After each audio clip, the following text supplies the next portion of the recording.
இல்லை நோட்னு போட்டுங்க. மஹீம் கிரீக்ங்கிறது என்னன்னு பார்த்தீங்கன்னா மும்பையில் இருக்கக்கூடிய ஒரு பீச்சு. அதே மாதிரி டீத்தல் பீச் வந்து எங்கே இருக்குன்னா குஜராத்தில் இருக்கக்கூடிய ஒரு பீச். ஃபர்ஸ்ட் வந்து இந்த ரெண்டு பீச் எங்கே இருக்குன்னு மட்டும் தெரிஞ்சுக்கங்க. டீத்தல் பீச் எங்கே இருக்குன்னு சொல்லி கொஸ்டின் கேட்டிருக்காங்க. எங்கே இருக்கு அப்படின்னா குஜராத்தில் இருக்குது.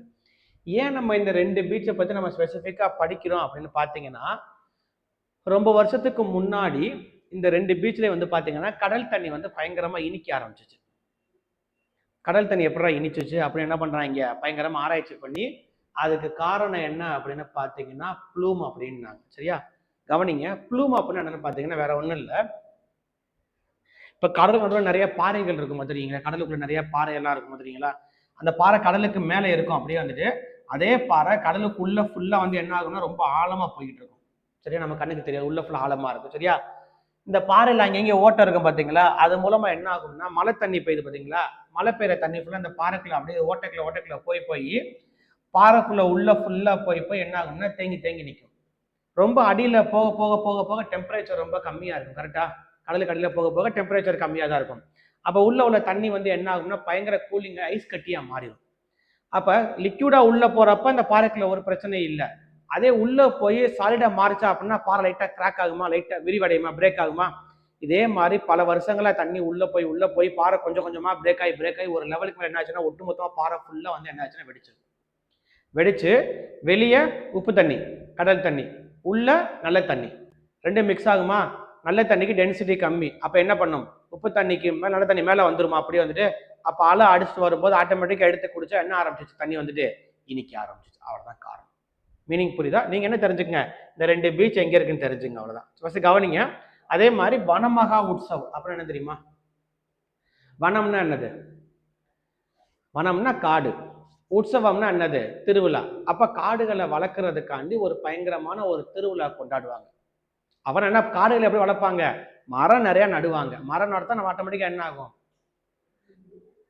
காடு வந்து வளர ஆரம்பிக்கும். அவ்வளவுதான். அதான் வனமகா உற்சவம்னு என்னன்னா வருடாந்திர ஒரு மரம் நடு திருவிழா அப்படின்னு சொல்லுவாங்க.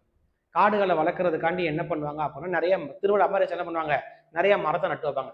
ஸோ இன்னைக்கு நட்டு வச்சாதான் அதுக்கடுத்து என்ன ஆகும், ஒரு 15 வருஷம் கழிச்சு அது என்னவா மாறும், அது மரமா வளர்ந்து காடா டெவலப் ஆகும். சரியா, ஸோ அந்த வனமகா உற்சவம் எந்த மாசம் கொண்டாடுவாங்க அப்படின்னா இந்த மந்த் ஆஃப் ஜூலை. ரொம்ப ரொம்ப முக்கியமானது. கவர்மெண்ட் ஆன்சருக்கு இப்படி ஜூலை தான், அக்டோபர்லாம் கிடையாது. ஓகேவா, கவர்மெண்ட் ஆன்சருக்கு இப்படி டிஎன்பிசி ஆன்சர் என்னது, ஜூலை தான் ஆன்சர். வனமகா உற்சவம் எந்த மாசம் கொண்டாடுவாங்க, இந்த மந்த் ஆஃப் ஜூலை. சரியா, அடுத்து இருக்கலே சால்டியஸ்ட் ஆஃப் ஆல் சி வந்து என்னன்னு பாத்தீங்கன்னா டெட் சி, சாக்கடல் அப்படின்பாங்க. சாக்கடை இல்லை, சாக்கடல். சரியா, இருக்கிறதுல ரொம்ப ரொம்ப ரொம்ப சால்டியஸ்ட் சி டெட் சி. ஆக்சுவலாக பார்த்தா இது கடல் கிடையாது. இது வந்து ஒரு பெரிய உப்பு தண்ணி ஏரி. அந்த ஓமன் பக்கத்தில் இருக்கக்கூடிய ஒரு பெரிய உப்பு தண்ணி ஏரி. அது வந்து பயங்கர லென்த்தாக இருக்கும். இருக்கிறதுலே சால்டியஸ்ட் வந்து என்னன்னு பார்த்தா அதை வந்து சொல்லுவாங்க. சரியா, இதில் பார்த்தீங்கன்னா 350 கிராம் சால்ட் இருக்கும் பெர் லிட்டர்ல இருக்கும். 1 லிட்டர் தண்ணி எடுத்தா குறைஞ்சது எவ்வளவு இருக்கும்னா 1/4 கிலோவுக்கு மேல உப்பு இருக்குமா. அந்த அளவுக்கு பயங்கர உப்பா இருக்கும் தண்ணி அப்படின்றாங்க. நமக்கு நீச்சலே தெரியல, நான் தண்ணிக்குள்ள விழுந்தாலும் நான் அதுல முங்க மாட்டேன். ஏன்னா அந்த அளவுக்கு என்ன அர்த்தம், டென்சிட்டி ரொம்ப ஜாஸ்தியா இருக்குமா. நான் மேல ஃப்ளோட் ஆகிட்டே உள்ள என்ன பண்ண மாட்டேன், மூழ்க மாட்டேன்னு சொல்லியிருப்பாங்க. ஏன்னா அவ்வளவு உப்பு இருக்கும்.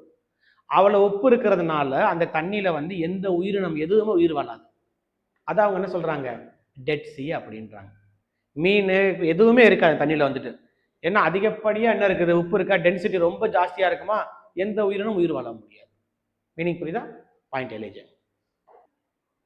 இந்த பீச் எங்கெங்க இருக்குன்னு மட்டும் தெரிஞ்சுக்கங்க போதும். பயோம் நம்ம அன்னைக்கே பார்த்த ஞாபகம் இருக்கா, ஒரு மிகப்பெரிய ஏரியா, அந்த ஏரியா ஃபுல்லா ஒரே கிளைமேட் ஒரே ரெயின்ஃபால் இருந்து அந்த ஏரியா என்ன சொல்லுவாங்க, பயோம்னு சொல்லுவாங்க. ஃபாரஸ்ட் டெசர்ட்ல என்னது, பயோம். இதான் போன கிளாஸ்ல நடத்தினேன். சரியா, அடுத்து இம்பார்ட்டன்ட் டேஸ் எழுதிங்கப்பா. Important days. World wetland day வந்து என்னன்னு பார்த்தீங்கன்னா February 2. World forest day March 21. Water day March 22. World Earth day April 22. Wildlife day March 3. இதுல இருந்து வந்தா அது சயின்ஸ் கொஸ்டின், இதை தாண்டி வந்தா அது கரண்ட் அஃபேர்ஸ் கொஸ்டின். அவ்வளவுதான். ஓகேவா, இல்லை அப்படியே மனப்பாடம் பண்றதுதான். World environment day June 5. Natural resource day October 5. Nature conservation day November 25. National science day February 28. Biodiversity day May 22. Vanamaha Utsav day July 7. பார்த்தோம்ல, வனமகா உற்சவ் இந்த மந்த் ஆஃப் ஜூலைல கொண்டாடுவாங்க படிச்சோம்ல, அதுதான். இதெல்லாம் முக்கியமான சயின்ஸில் உள்ள இம்பார்ட்டன்ட் டேஸ், அவ்வளோதான். சரியா? எல்லாம் அப்படியே மனப்பாடம் பண்ணுறதான்ப்பா, புரியுதா? கரண்ட் அஃபேர்ஸோட வந்துச்சுன்னா நீங்கள் என்ன பண்ண, அதோட வந்து சேர்த்து வந்து அப்படியே தீம்ஸ் சேர்த்து மனப்பாடம் பண்ணணும், அவ்வளோதான், வேற ஒன்றுமே இல்லை. புரியுதா? அதோட சேர்த்து முக்கியமான தீம்ஸ் இருக்கும்ல, தீம்ஸ் மனப்பாடம் பண்ணணும், அவ்வளோதான். சரியாச்சா? அடுத்து போலாமா? அடுத்து ஃப்ளோரா அப்படின்னா என்னப்பா? ஃப்ளோரா அப்படின்னா என்னது? ஃபானா அப்படின்னா என்னது? சும்மா கேட்குறேன். ஃப்ளோரானா என்ன, ஃபானானா என்ன? ஃப்ளோரா அப்படின்னா என்ன சொல்லுவாங்க அப்படின்னா பிளான்ட்ஸ். ஃபானா அப்படின்னா என்னன்னு பார்த்தீங்கன்னா அனிமல்ஸ், அவ்வளோதான். இந்த பூமியில் உள்ள ஒட்டுமொத்த உயிரினத்தையுமே ரெண்டே கேட்டகரியாக பிரிச்சுருவாங்க, ஃப்ளோரா, ஃபானா. இப்போ நம்மளால அது கீழே வருவோம், ஃபானாக்கு கீழே வருவோம், அவ்வளோதான். மீனிங் புரியுதா? ரைட். இப்போ சோசியல் ஃபாரஸ்ட்ரி, அக்ரோ ஃபாரஸ்ட்ரி அது கீழே வரும், ஃப்ளோரா. இந்த ஃப்ளோரானுங்கிறது எப்படி பிரிப்பாங்க அப்படின்னா மைக்ரோ டு மேக்ரோ அப்படின்னு சொல்லுவாங்க. அப்படின்னா மீனிங் என்னது? மைக்ரோல இருந்து மேக்ரோ வரைக்கும். அப்படின்னா மைக்ரோனா என்னது? இருக்கிறதுலே சின்னது. மேக்ரோனா என்னது? இருக்கிறதுலே பெருசு. அப்ப இருக்கிறதுலே சின்ன தாவரத்துல இருந்து இருக்கிறதுலே பெரிய தாவரம் வரைக்கும் இருக்கக்கூடிய ஒட்டுமொத்த தாவரம் எதுக்கு கீழே வந்துடும் பார்த்தீங்கன்னா ஃப்ளோராக்கு கீழே வந்துடும். அதே மாதிரிதான் ஃபானாவும் என்னது? Micro to macro. இருக்கிறதுலே சின்ன உயிரினம் என்ன இருக்கோ அதுல இருந்து இருக்கிறதுலே பெரிய உயிரினம் டைனோசர் என்னது எல்லாமே எதுக்கு வந்துடும்னா ஃபானாக்கு கீழே வந்துடும். மீனிங் புரியுதா என்ன சொல்றேன்னு சொல்லிட்டு? இப்போ forestry, social forest, agro forest ரெண்டு கேட்டகரியா பிரிக்கிறாங்கப்பா. சோசியல் ஃபாரஸ்ட் அப்படின்னா மீனிங் பார்த்தீங்கன்னா சிம்பிளா ஒரு கமர்ஷியல் பர்பஸ்க்காக நான் ஒரு ஃபாரஸ்ட்டை டெவலப் பண்றேன் அப்படின்னா தட் கம்ஸ் அண்டர் எது கீழே வரும்? சோசியல் ஃபாரஸ்ட் கீழே வரும். கமர்ஷியல் பர்பஸ் தான், நான் காசுக்காக நான் ஒரு ஃபாரஸ்ட்டை டெவலப் பண்றேன் அப்படின்னா அது எதுக்கு கீழே வந்துடும் அப்படின்னா சோசியல் ஃபாரஸ்ட் கீழே வந்துடும். இப்போ டீக் வுட் இருக்குது, சாண்டல்வுட் இருக்குது, இதெல்லாமே என்னது? நம்ம வித்தா காசு நம்மளுக்கு கிடைக்கும். அப்போ அதெல்லாம் எது கீழே வரும்னு பார்த்தீங்கன்னா சோசியல் ஃபாரஸ்ட் கீழே வந்துடும். அக்ரிகல்ச்சர் பர்பஸ்க்காக நான் ஒரு ஃபாரஸ்ட்டை டெவலப் பண்றேன் அப்படின்னா எதுக்கு கீழே வரும்னா அக்ரோ ஃபாரஸ்ட் கீழே வரும். இப்போ ஒரு ஆப்பிள் தோட்டமோ ஆரஞ்சு தோட்டமோ நான் பெருசா டெவலப் பண்றேன், அதுல எது கீழே வருதுன்னா அக்ரோ ஃபாரஸ்ட்டுக்கு கீழே வரும். மீனிங் புரியுதா என்ன சொல்றேன்னு சொல்லிட்டு? நீங்க சிம்பிளா என்ன தெரிஞ்சுக்கங்க, சோசியல் ஃபாரஸ்ட் அப்படின்னா த ஃபாரஸ்ட் டெவலப்டு ஃபார், இந்த வார்த்தை இங்கே வரணும்ப்பா, forest developed for commercial purpose. நான் ஒரு கமர்ஷியல் பர்பஸ்க்காக நான் ஒரு ஃபாரஸ்ட்டை டெவலப் பண்ணி வளர்க்குறேன் அப்படின்னு எதுக்கு கீழே வரும்? சோசியல் ஃபாரஸ்ட்டுக்கு கீழே வரும். அக்ரிகல்ச்சர் பர்பஸ்க்காக நான் ஒரு ஃபாரஸ்ட்டை டெவலப் பண்றேன் அப்படின்னா that comes under agro forest. Eligible. எவ்வளோ இடம் விடணும் இப்போதைக்கு? இப்போ எழுதி போட்டது எவ்வளோ இடம் எழுதி போட்டிருக்கீங்க? ஒரு பேஜ் போதுமா? ஒரு பேஜ் விட்டுட்டு அதுல இருந்து அப்படியே கண்டினியூ பண்ணி எழுதிருக்கோம்.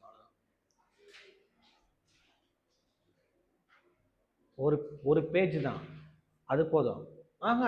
அவ்வளோ அந்த பக்கம் மட்டும் உயர்ந்து இந்த பக்கம் ஆரம்பிச்சிடலாம்.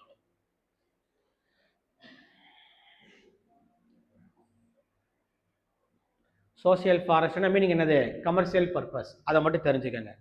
அக்ரோ ஃபாரஸ்ட்ரி அப்படின்னா அக்ரிகல்ச்சர் பர்பஸ். அந்த ரெண்டு வார்த்தை தெரிஞ்சா போதும்.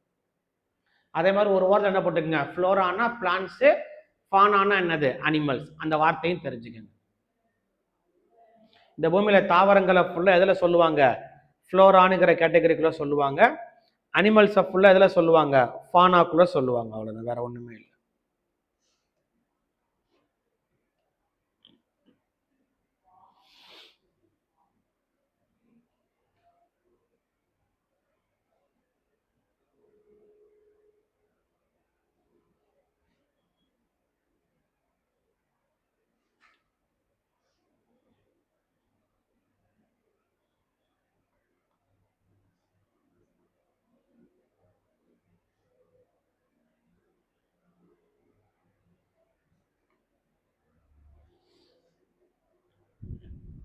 எழுதியாச்சா?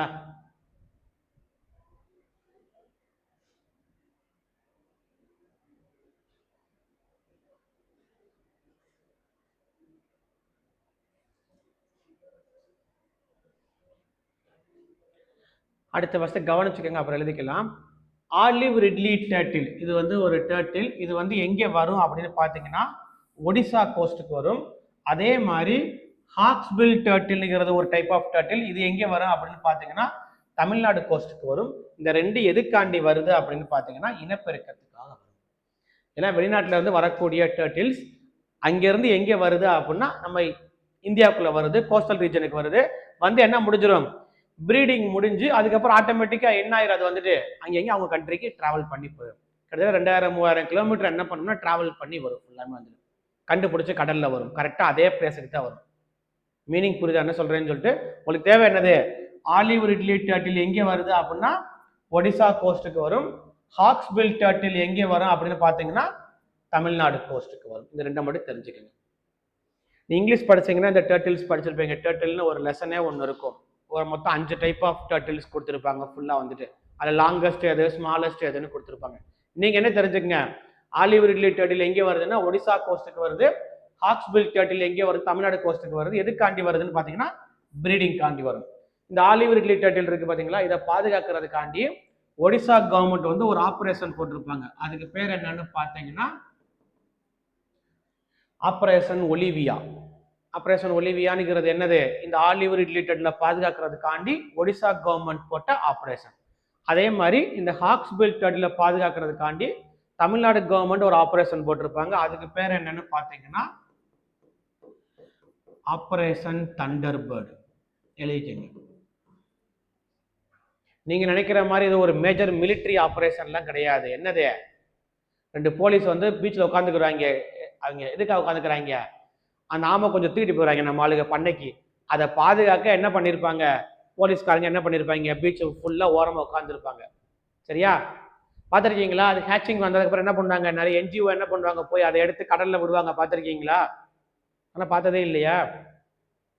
முட்டை போட்டுட்டு போயிடும். அவங்க வந்துட்டு ஃபுல்லாக 1000-2000 முட்டைன்னு போட்டு வச்சு என்ன பண்ணிடும், ஃபுல்லாக போயிடும். அது ஹேச்சிங் ஆகி வெளியே வரும் பார்த்தீங்களா? அதை நம்ம ஆளுங்க என்ன பண்ணாங்க, தூக்கிட்டு போகிறாங்க பண்ணைக்கு வளர்த்து சாப்பிட்றதுக்கு. அதுக்காண்டி என்ன பண்ணாங்க, நிறைய பேர் பாதுகாப்பாக இருந்து அதை எடுத்து என்ன பண்ணுவாங்க, கடலுக்கு போற வழியே நிறைய காக்கால கொத்திட்டு போயிடும். அதெல்லாம் பாதுகாப்பாக என்ன பண்ணுவாங்க, கடலுக்குள்ள வந்துட்டு அனுப்பி வைப்பாங்க. அது இங்கிலீஷே கொடுத்துருப்பாங்க, 100லேயும் 1000ல் 1 தான் உயிரோட இருக்குமா, பெருசாக வளரும். மற்ற எல்லாமே செத்து போயிருமா நிறையாது. எலிஜன் ஆலிவ் ரிட்லி டர்ட்டில் ஒடிசா கோஸ்ட்டுக்கு வருது. ஹாக்ஸ்பில் டர்ட்டில் எங்கே வருது, தமிழ்நாடு கோஸ்ட்டுக்கு வருது. இதுக்கு வந்து ஆப்ரேஷன் ஒலிவியா, இதுக்கு வந்து என்னது ஆப்ரேஷன் தண்டர்பர்ட்.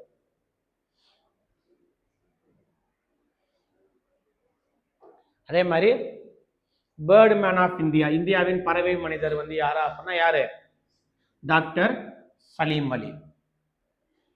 இந்தியாவின் பறவை மனிதர் வந்து யாரு, doctor Salim Ali, bird man of India. ஏன் அவரை பறவை மனிதர்னு சொல்றான், பறந்துட்டே இருப்பார். அதுவும் தன்னோட வாழ்நாள் எல்லாத்தையுமே பறவைகளுக்காண்டி அர்ப்பணிச்சிருப்பாரு. ஒரு பறவையோட சவுண்டை வச்சு அந்த பறவை என்ன ஏது எல்லாத்தையும் ஹிஸ்டரி ஜாகிரபி எல்லாத்தையும் என்ன பண்ணிடுவாரு, சொல்லிடுவார். அதான் அவர் என்ன சொல்றாங்க, பேர்டு மேன் ஆஃப் இந்தியா. எந்த படத்துல வர கேரக்டர் தெரியுது, அது எந்திரன் 2.0ல வருவான வில்லன் கேரக்டர் வந்து யாருன்னா சலீம் அலியோட கேரக்டர் தான். சரியா, ஒரு ஆட்டோபயோகிராஃபி ஒன்று இருக்கு, ஞாபகம் இருக்கா இருக்காச்சும்?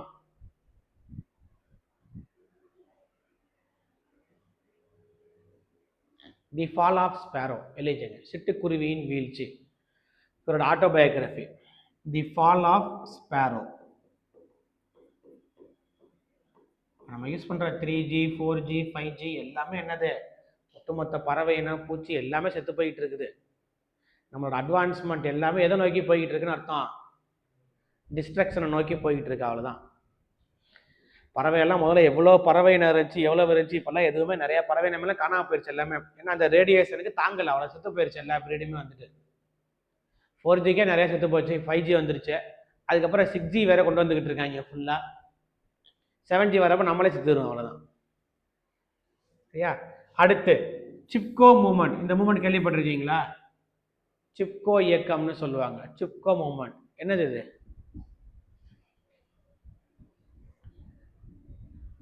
நான் cooperation movement, good India movement, அது மாதிரி இது ஒரு சிப்கோ மூவ்மெண்ட். என்ன மூவ்மெண்ட் இது, இந்திய விடுதலைக்காண்டி போராடினதா?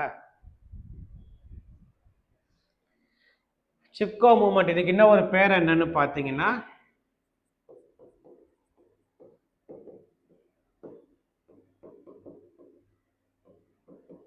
ட்ரீ ஹக்கிங் மூமெண்ட் அப்படின்பாங்க. ட்ரீ ஹக்கிங் மூமெண்ட் என்ன பார்த்தீங்கன்னா, எங்கேயாச்சும் மரம் வெட்ட போகிறோம் அப்படின்னு சொல்லிட்டு உளவுத்துறை இவங்களுக்கு தகவல் வந்து கிடைச்சிரும் இந்த குரூப்புக்கு. இவங்க என்ன பண்ணுவாங்க அப்படின்னா, ஒரு டாடா ஏஸை வாடகைக்கு எடுத்து 10 பேர் என்ன பண்ணிடுவாங்க, மரம் வெட்ட இடத்துக்கு நேரம் முன்னாடி போய் அந்த மரத்தை வந்து கட்டி பிடிச்சிக்கிறாங்க. மரத்தை வந்து வெட்ட விடாமல் பாதுகாக்கிறதுக்காண்டி அந்த மூமெண்ட் தான் என்னது, சிப்கா மூமெண்ட். அந்த காலத்தில் கோடாலை வச்சு வெட்டினாங்க, கட்டி பிடிச்சிக்கிட்டாங்க, பரவாயில்ல. இப்போல்லாம் மிஷின் வச்சு வெட்டுறாங்க, கீழே கட்டி பிடிச்சிக்கிறாங்க. என்ன பண்ணிடுவாங்க, தலைக்கு மேலே மிஷின் வச்சு அறுத்துட்டு அவங்க அடுத்த மரத்துக்கு போயிடுவாங்க. அவ்வளோ இல்லைக்குங்க. அது ஆரம்பித்தவர் யாரா அப்படின்னா, அவர் பேர் வந்துட்டு சுந்தர்லால் பகுன்னா. சிப்கா மூமெண்ட் ஆரம்பித்தவர் யாரா அப்படின்னா சுந்தர்லால் பகுன்னா. புக்கில் பார்த்தீங்கன்னா ஒரு தலைப்பா கட்டி தாடி வச்ச வெள்ளத்தில் வச்ச பெருசு ஒன்று இருக்கும், அதான் என்னது, சுந்தர்லால் பகுன்னா.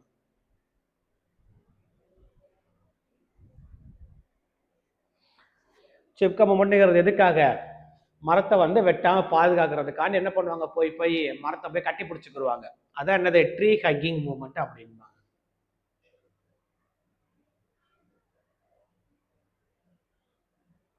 அது ஆரம்பிச்சவர் யாரா அப்படின்னா அவர் பேர் என்னது, சுந்தர்லால் பகுன்னா.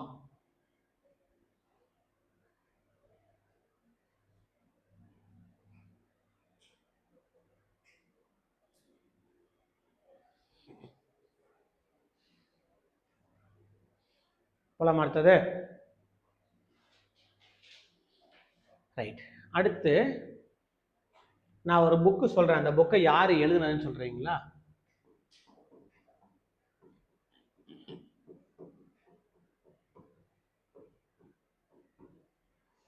Red data book. இந்த புக்கை யார் எழுதுனது? ஆப்ஷன் கொடுத்தா சொல்லிடுறீங்களா?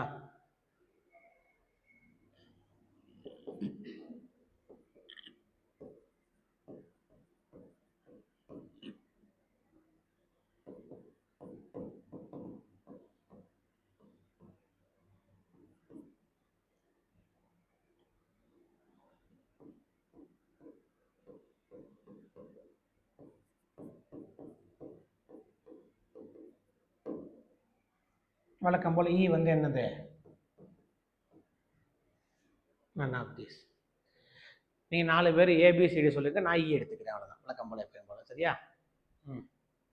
யாரு, மெண்டல், லின்னயஸ், லெமார்க்கு, டார்வின். இந்த ரெட் டேட்டா புக் வந்து யார் எழுதுனது, சீக்கிரம்.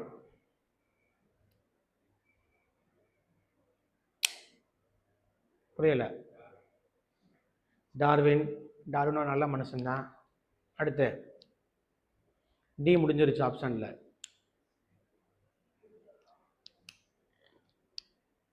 சீக்கிரம். மெண்டல். ஏ முடிஞ்சிச்சு, ஏடி முடிஞ்சுன்னா பிசி மட்டும் தான் பெண்டிங் இருக்கு.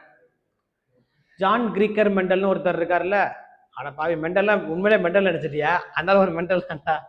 ஜான் ஃபாதர் ஆஃப் ஜெனடிக்ஸ் ஆகிறதுனா ஜான் கிரீக்கர் மெண்டல். அடுத்து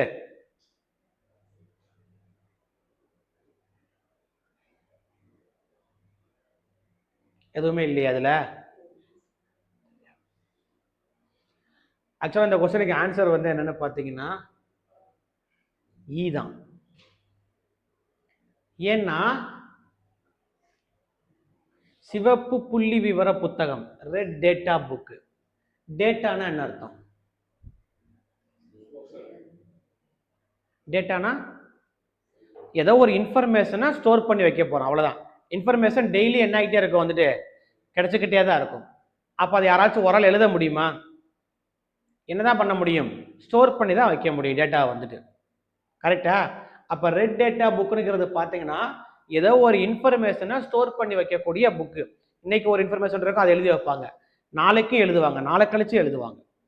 அதை வந்து யாரும் எழுத முடியாது, யாராச்சும் ஒரு குரூப் என்ன பண்ணுவாங்க, அந்த புக்கை வந்துட்டு மெயின்டைன் பண்ணுவாங்க, அவ்வளோதான் மீனிங். ரெட். ரெட்டுங்கிறது எதுக்குப்பா நம்ம குறிப்போம், இந்த ரெட் கலர் வந்துட்டு ரெட் வந்து எதுக்கு குறிக்கிறது? பொதுவாக அந்த கலர் வந்துட்டு டேஞ்சர். ரெட்னாலே கண்டிப்பாக என்னது, டேஞ்சர் அப்படின்னு அர்த்தம். இப்போ இந்த ரெட் டேட்டா புக்குங்கிறது என்னன்னு பார்த்தீங்கன்னா அது ஒரு டேட்டா புக்கு தான். அந்த புக்கில் என்ன இருக்கும் அப்படின்னு பார்த்தீங்கன்னா இந்த என்டேஞ்சர்டு ஸ்பீசிஸ் இருக்கு பார்த்தீங்களா, அந்த அழிந்து வரக்கூடிய மிருகங்கள் இருக்கு பார்த்தீங்களா, அதை ஃபுல்லாக கணக்கெடுத்து அதோட ரெக்கார்ட்ஸை ஸ்டோர் பண்ணி வைக்கக்கூடிய புக்குக்கு பேர் தான் ரெட் டேட்டா புக் அப்படின்னு. மீனிங் புரியுதா என்ன சொல்கிறேன்னு சொல்லிட்டு, அந்த ஆபத்தின் விளிம்பில் இருக்கக்கூடியது, அழிந்து வரக்கூடிய அந்த எக்ஸ்டிங்ஷனில் இருக்கக்கூடிய மிருகங்கள் இருக்குது பார்த்தீங்களா, அந்த மிருகங்களை ஃபுல்லாக கணக்கெடுத்து அது எவ்வளோ இருக்குது, எங்கெங்கே எவ்வளோ இருக்குது எல்லாமே அந்த ஸ்டோர் பண்ணி வைக்கக்கூடிய புக்குக்கு பேர் தான் என்னது, ரெட் டேட்டா புக் அப்படின்னு சொல்லுவாங்க. மீனிங் புரியுதா? அந்த ரெட் டேட்டா புக்கை வந்து யார் மெயின்டைன் பண்ணுவா அப்படின்னு பார்த்தீங்கன்னா அவங்களுக்கு பேர் வந்து IUCN அப்படின்பாங்க, international union for conservation of nature and natural resource. இருக்கா? இந்த ரெட் டேட்டா புக்குங்கிறது என்னது? It is the book contains record of animals which are identified as endangered species or என்னது, in the verge of extinction. அப்படின்னு என்ன அர்த்தம்? கடைசி எக்ஸ்டிங்ஷனோட ஆபத்தான விளிம்புல தொங்கிட்டு இருக்கிறது மொத்தமே ஒரு ஸ்பீசிஸ் 2 ஸ்பீசிஸ் தான் மொத்த எர்த்லயே இருக்கும். மீனிங் புரியுதா என்ன சொல்றேன்னு சொல்லிட்டு, அதான் என்னது ரெட் டேட்டா. எழுதிங்க. இப்போ கடைசியா ஒரு வெள்ளை காண்டாமிருகம் ஒன்று இறந்துருச்சு, பூமியில இருந்து கடைசி ஸ்பீசிஸ் இறந்துருச்சு, ஃபீமேல் இருக்குது ஆனா மேல் இல்லை, கடைசி வெள்ளை காண்டாமிருகம்னு சொல்லுவாங்க. அந்த ரெட் டேட்டா புக்கை யாரு மெயின்டைன் பண்ணுவா? Maintained by IUCN. IUCN என்ன, எக்ஸ்பான்ஷன், மூணுமே தெரிஞ்சுக்கணும், 3 பாயிண்ட்டுமே தெரிஞ்சுக்கணும். International union for conservation of nature and natural resources.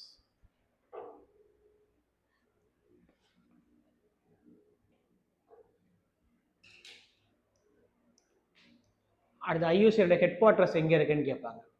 நம்ம எல்லாம் ஒரு கண்ட்ரிக்கு போக ஆசைப்படுவோம், ஆனால் போகவே முடியாது கடைசி வரைக்கும். எந்த கண்ட்ரி? எங்க?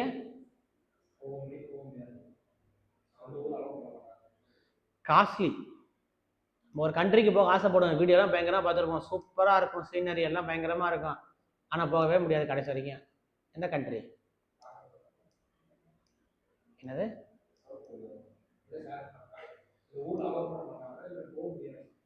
டே, அது ரொம்ப எக்ஸ்பென்சிவான கண்ட்ரிடா, போக முடியாதுன்னு அப்படி மீனிங் இல்லை, அளவெல்லாம் பண்ணுவாங்க, ரொம்ப எக்ஸ்பென்சிவா இருக்கும். சுவிட்சர்லாந்து எலிஜிபிள், பயங்கர எக்ஸ்பென்சிவ். சுவிட்சர்லாந்து வந்துடு, பாப்புலேஷன் ரொம்ப கம்மி தான், அது பயங்கரமாக டூரிஸ்ட் ஸ்பாட்டு, ஆனால் ரொம்ப எக்ஸ்பென்சிவாக இருக்கும்.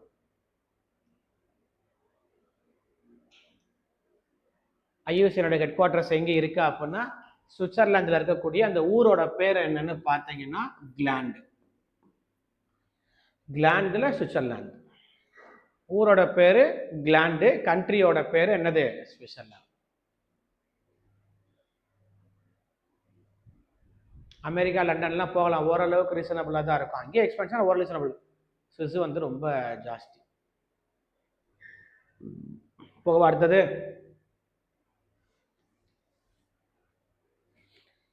அடுத்து எழுதுங்கப்பா, என்டேஞ்சர்டு பிளான்ட்ஸ் அனிமல்ஸ் எழுதிக்கிங்க. அம்பரல்லா ட்ரீ, மலபார் லில்லி, ரஃப்லி, இதெல்லாம் வந்து என்னது, என்டேஞ்சர்டு பிளான்ட்ல இருக்கக்கூடிய ஸ்பீசிஸ். அனிமல்ஸ் வந்து என்னது, அந்த பக்கம் இருக்கிறது. இதுல 2 இது நம்மளுக்கு தெரிஞ்சது என்னென்னது, இந்த பக்கத்துல ஒண்ணு தெரிஞ்சது, அந்த பக்கத்துல ஒண்ணு தெரிஞ்சது, என்னது?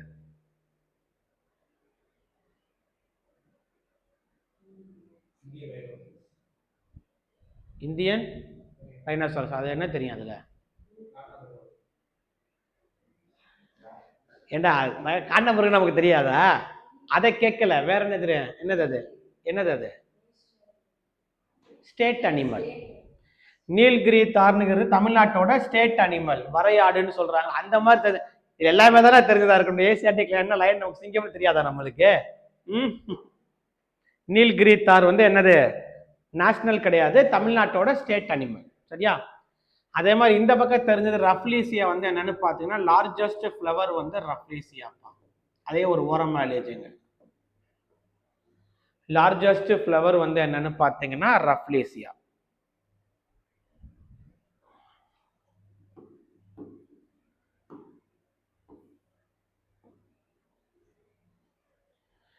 நீல்கிரி தார் வந்து என்னது, தமிழ்நாட்டோட ஸ்டேட் அனிமல்.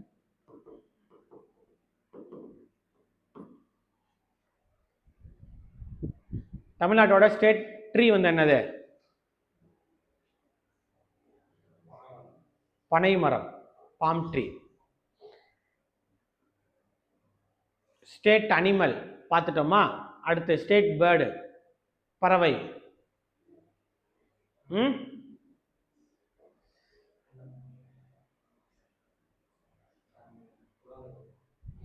மரகத புறா, எமரால்டு டவ்.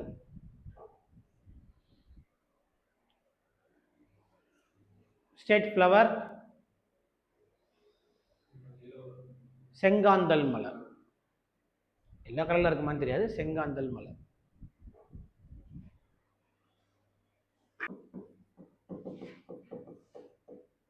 ஸ்மாலஸ்ட் ஃப்ளவர் வந்து என்னன்னு பார்த்தீங்கன்னா உல்ஃபியா. முழு பேர் பார்த்தீங்கன்னா உல்ஃபியா மைக்ரோஸ்கோப்பா. நீங்க உல்ஃபியா மட்டும் தெரிஞ்சுக்கோங்க, முழு பேர் எழுதி வச்சுக்கோங்க. லார்ஜஸ்ட் ஃப்ளவர் வந்து ரஃப்லேசியா, ஸ்மாலஸ்ட் ஃப்ளவர் வந்து என்னது உல்ஃபியா. அதே மாதிரி லார்ஜஸ்ட் ட்ரீ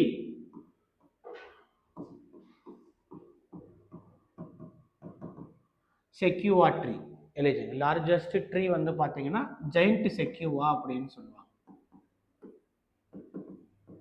செக்யூவா ட்ரீ தான் முழு பேர் என்னது ஜெயிண்ட் செக்யூவான்னு சொல்லுவாங்க.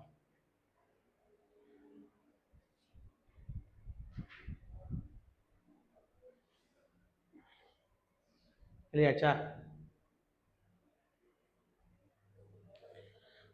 அடுத்து முக்கியமான சாங்சுவரிஸ் எழுதிங்கப்பா. முண்டந்துறை களக்காடு எங்கன்னு பார்த்தீங்கன்னா திருநெல்வேலி டிஸ்ட்ரிக்ட். முண்டந்துறை களக்காடு எதுக்கு famous? Tiger reserve.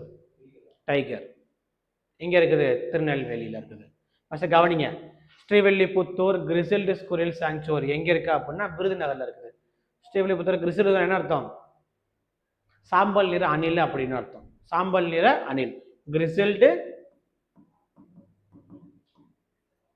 Squirrel sanctuary, Virudhunagar district. Tirunelveli famous? Very good. Virudhunagar எதுக்கு ஃபேமஸ்? ஸ்ரீவில்லிபுத்தூர் பால்கோவாக்கு ஃபேமஸ். ஸ்ரீவில்லிபுத்தூர்ல வேற என்ன இருக்குது? என்ன கோயில்? தமிழ்நாடு தமிழ்நாடு புக்ல இல்ல, மொத்த தமிழ்நாட்டோட எம்பலமே அந்த கோயில். என்ன கோவில் அது? ஸ்ரீவில்லிபுத்தூர் ஆண்டாள் கோவில். ஸ்ரீரங்கம் கோவில் கோபுரம் நமக்கு தமிழ்நாடு எம்பலம் இருக்காது. நம்ம தமிழ்நாடோட எம்பலம் வந்து என்னது? ஸ்ரீவில்லிபுத்தூர் ஆண்டாள் எம்பலம் தான் என்னது? தமிழ்நாடு அரசுன்னு போட்டு ரவுண்டு போட்டிருப்பாங்களே, அது எம்பலம். கோயில் சின்னம் வந்து என்னது? இந்த ஸ்ரீவில்லிபுத்தூர் ஆண்டாள் கோவில் தான். வேடந்தாங்கல் காஞ்சிபுரம் என்னது? பறவைகளுக்காண்டி உள்ளது. முதுமலை எங்க இருக்குது? நீலகிரிஸ். விராலிமலை முதல்ல திருச்சி வச்சு, இப்ப எங்க இருக்குது? புதுக்கோட்டையில இருக்கு. விராலிமலை எதுக்கு ஃபேமஸ்? விராலிமலை திருச்சி பக்கத்துல தான், மதுரை போற வரல விராலிமலை தாண்டி தான் நம்ம போகணும். பீகாக். விராலிமலை வந்து மயிலுக்காக. Kodiakkarai Nagapattinam. Indira Gandhi wildlife sanctuary எங்க இருக்குது? வெஸ்டர்ன் காட்ஸ்ல இருக்குது. அடுத்து gulf of Mannar marine national park எங்க இருக்கு அப்படின்னா தூத்துக்குடி, தூத்துக்குடியில. அடுத்து கல்ஃப் ஆஃப் மன்னார் மரைன் எதுக்காக? இது எதுக்காக பாத்தீங்கன்னா எதுக்காக போட்டிருப்பாங்க? கோரல் ரீஃப்ஸ், பவளப்பாறைகள் இருக்கு பாத்தீங்களா, அதை பாதுகாக்கிறதுக்கான என்ன பண்ணிருப்பாங்க? இங்க வந்துட்டு நேஷனல் பார்க் வந்து அமைச்சிருப்பாங்க. இங்க இருக்க ராம்நாடு தூத்துக்குடியோட அந்த கோஸ்டல் ரீஜன் ஃபுல்லா என்ன இருக்கும்? இந்த நேஷனல் பார்க் இருக்கும். சரியா? மன்னார் வளைகுடான்னு சொல்றாங்கல்ல, அதுதான், வேற ஒண்ணும் இல்லை. வல்லநாடு பிளாக் பக் சாங்சுவரி எங்க இருக்குது? தூத்துக்குடி. பிளாக் பக் அப்படின்னா என்னது? ஒரு மான் மாதிரி. மான்லயே கலர் வந்து கொஞ்சம் கலரா இருக்கும். அதே மாதிரி கொம்பு வந்துட்டு ரொம்ப பெருசா ஃபுல்லா இப்படி இப்படி ஃபுல் லென்த்துக்கு இப்படி இருக்கும். பிளாக் பக் வந்துட்டு பெருசா இருக்கும். தூத்துக்குடி. தூத்துக்குடி ஃபேமஸ். மக்ரூனுக்கு ஃபேமஸ். ரைட்டா? அடுத்து அறிஞர் அண்ணா சுவாலஜிக்கல் பார்க் வண்டலூர். காஞ்சிபுரத்துல இருக்கா, செங்கல்பட்டுல இருக்கா, தாம்பரத்துல இருக்காங்கிறது யாருக்கு தெரியாது? அவங்களுக்கே தெரியாது. சரியா? ரைட். முக்குருத்தி எங்க இருக்குது? நீலகிரிஸ்ல இருக்குது. பாயிண்ட் கேலிமர் இந்த இருக்குல்ல, கோடியக்கரை இதை என்ன சொல்லுவாங்க அப்படின்னா பாயிண்ட் கேலிமர்னு ஒரு பேர் சொல்லுவாங்க. தமிழ்ல கோடியக்கரை சொல்றாங்களப்ப, இங்கிலீஷ்ல வந்து என்னது? Point Calimere wildlife sanctuary. என்னது? அது வந்து என்னது? நாகப்பட்டினம் தான். சரியா? அடுத்து ஆனமலை வைல்ட் லைஃப் சாங்சுவரி எங்கன்னு பார்த்தீங்கன்னா slopes of Western God's.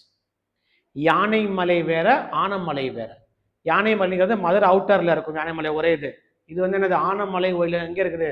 Slopes of Western Ghats. எழுதிச்சுங்க அப்படியே. அப்படியே எழுதி அப்படியே மனப்பாடம் பண்ண வேண்டியது மட்டும்தான், அவ்வளோதான் உங்க வேலை.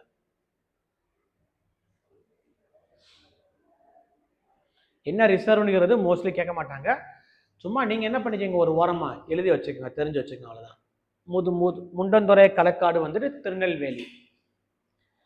தமிழ்ல ஒரு லெசன்ல கூட இருக்கு, முண்டந்துறை களக்காடு வருமே. தமிழ்ல ஒரு புலிகளை பத்தி ஒரு லெசன் ஒன்று ஒரு 6th 7th அதுலயே ஒன்று இருக்கும். படிச்சிருக்கீங்களா இல்லையா? படிச்சதே இல்லையா? லாங்குவேஜ் எல்லாருமே இங்கிலீஷ் ஆகிங்க. அப்ப தமிழ்ல தான் சொல்லிக்கிட்டு இருக்கேன் நான். தமிழ்ல நான் படிச்சிருக்கேன், தமிழ் நான் இங்கிலீஷ் ரெண்டு இங்கிலீஷ். நான் சொல்றேன் தமிழ்ல ஒரு லெசன்ல வருமேன்னு சொல்லிட்டேன் புலிகளை பத்தி.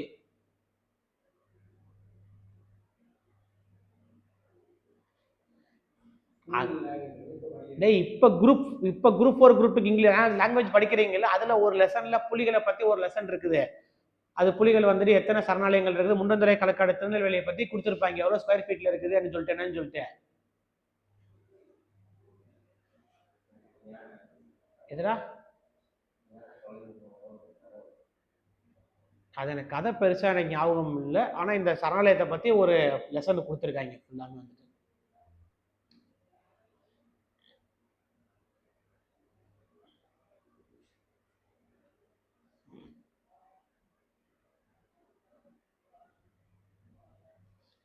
ஸ்ரீவில்லிபுத்தூர் கிரிசல்டு ஸ்குரில், சாம்பல் நிற அணில்னு போட்டிருக்காங்க. கிரிசல்டு ஸ்குரில் வந்து என்னது? சாம்பல் நிற அணில். வேடந்தாங்கல் பறவைகளுக்காண்டி, முதுமலை யானைகள், Viralimalai peacock, gulf of Mannar marine வந்து என்னது? Coral reef.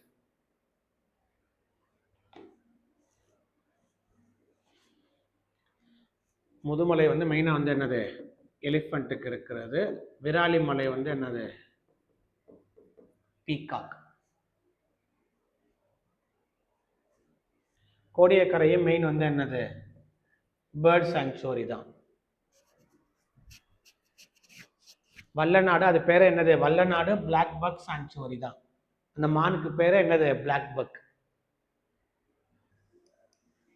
சப்பா போல மறுத்தது. இப்போ தமிழ்நாட்டில் இருக்கிறத பார்த்துட்டோமா, அடுத்து இந்தியாவில் இருக்கக்கூடிய முக்கியமான நேஷனல் பார்க்ஸ். சரியா? கவனிச்சுக்கோங்க. பந்திப்பூர் நேஷனல் பார்க் எங்கே இருக்கு அப்படின்னு பார்த்தீங்கன்னா கர்நாடகாவில் இருக்குது.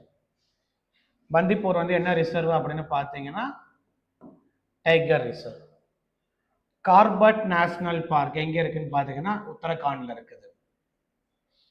இதுவும் என்ன ரிசர்வ் அப்படின்னு பார்த்தீங்கன்னா டைகர். இந்த மெமரி ஆஃப் ஜிம் கார்பட், இங்கிலீஷ்ல ஒரு லெசன் இருக்கும் ஜிம் கார்பட்டை பத்தி. இங்கிலீஷ் படிச்சீங்கன்னா அவங்களுக்கு தெரியும். இவர் தான் ஃபர்ஸ்ட் பெங்கால் டைகர் இது பண்ணிட்டு அவர் தான் ஃபர்ஸ்ட் என்ன பண்ணியிருப்பாரு? சரணாலயங்களா அவர் பேர்ல ஆரம்பிச்சிருப்பாங்க. இந்தியாவில் தொடங்கப்பட்ட முதல் தேசிய பூங்கா வந்து என்னன்னு பார்த்தீங்கன்னா இந்த கார்பட் நேஷனல் பார்க் தான். முதல்ல பழைய பேர் இருக்கும், வேற பேர் வச்சிருப்பாங்க. என்ன பண்ணிருப்பாங்க, இவர் மெமரி வச்சு என்ன பண்ணிருப்பாங்க, கார்பன் பேர் மாத்திருப்பாங்க ஃபுல்லா வந்துட்டு. சரியா? அடுத்து கிர் நேஷனல் பார்க். இதுவும் என்ன ரிசர்வ் தான்? டைகர் ரிசர்வ் அப்படின்னு போட்டக்கூடாது. இது வந்து என்னன்னு பார்த்தீங்கன்னா ஏசியாட்டிக் லயன், ஆசிய சிங்கம்னு சொல்லுவாங்க. எங்க இருக்குன்னு பார்த்தீங்கன்னா குஜராத்ல இருக்கு. இந்த லைன் எங்கே படிச்ச ஞாபகம் இருக்கு? ஏசியாட்டிக் லைன் எங்கே பார்த்த மாதிரி ஞாபகம் இருக்கா?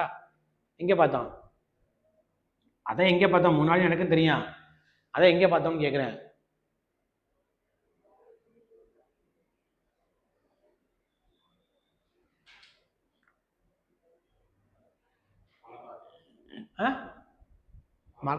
மலபார் இல்லையா? டேய் இது வந்து என்டேஞ்சர்டு பிளான்ட்ஸ். இதுவும் நேர கிடையாது. இது வந்து என்டேஞ்சர்டு பிளான்ட்ஸ், இது வந்து என்டேஞ்சர்டு அனிமல்ஸ். நேர மேட்ச் த ஃபாலோயிங் மாதிரி எழுதி வச்சிருக்கீங்களா எல்லாரும் வந்துட்டு? இது ஒரு டப்பா, அதே மாதிரி இது ஒரு டப்பா. இது வந்து அழிஞ்சு வரக்கூடிய மிருகங்கள், இது அழிந்து வரக்கூடிய தாவரங்கள். ஓகேவா? மலபார் லில்லி, ரஃப்லீசியா ஃப்ளவர், இந்த பிளான்ட் எல்லாமே அழிந்து வரக்கூடிய தாவரம். ஏசியாட்டிக் லைன்ங்கிறது என்னது? அழிந்து வரக்கூடிய மிருகம். தெரியுதா? என்டேஞ்சர் அனிமல்ஸ்ல வர அனிமல்ஸ்ல இருக்கிறது வந்துட்டு. புரியுதா?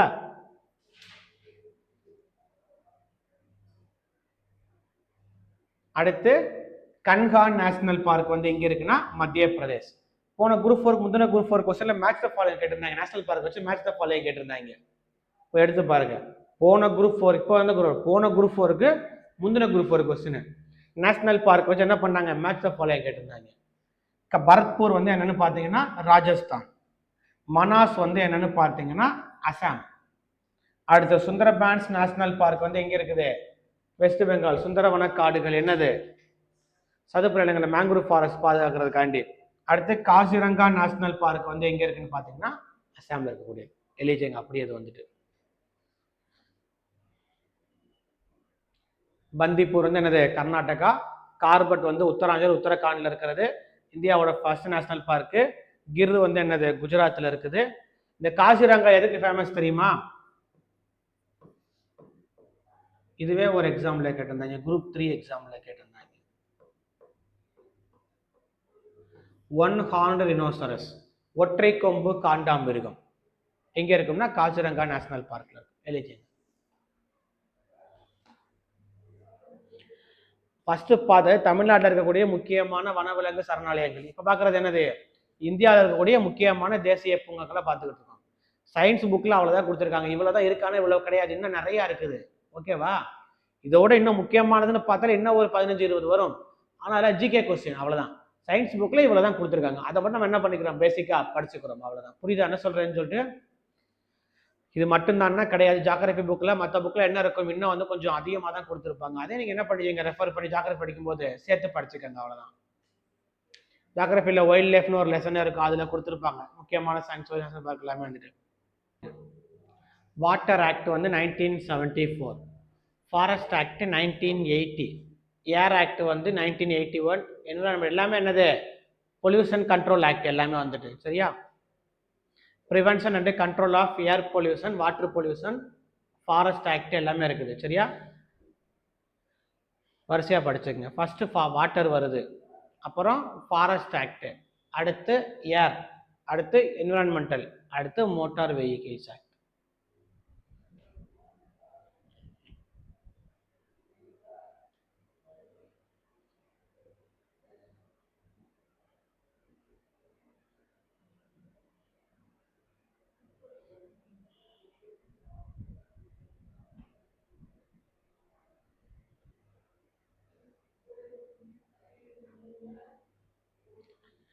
வேர்ல்டுலேயே ஓல்டஸ்ட் ஜூ வந்து எங்கே இருக்குது அப்படின்னா வியன்னால இருக்குப்பா, அது தெரிஞ்சுக்கங்க. அதே மாதிரி இந்தியாவில் வந்து ஃபர்ஸ்ட் ஜூ வந்து எங்கே ஆரம்பிச்சாங்க அப்படின்னா பரத்பூர். வருஷம் தேவையில்லை, பிளேஸ் மட்டும் தெரிஞ்சுக்கங்க. வேர்ல்டுலேயே ஓல்டஸ்ட் ஜூ வந்து எங்கே ஆரம்பிச்சாங்க அப்படின்னா அது பேர் வந்து என்னது, ஜூப்ரம் ஜூ, வியன்னால இருக்குது. சரியா? ஜோவன்பரன் ஜூ, வியன்னா. அதே மாதிரி இந்தியாவில் வந்து ஃபர்ஸ்ட் ஜூ வந்து எங்கே ஆரம்பிச்சாங்க அப்படின்னா பரத்பூர். அந்த பிளேஸ் மட்டும் தெரிஞ்சுக்கங்க. வேர்ல்டு ஓல்டஸ்ட் ஜூ வந்து என்னது, வியன்னால இருக்கு. அந்த ஜூக்கு பேர் என்னது, சோஹன்பரம்.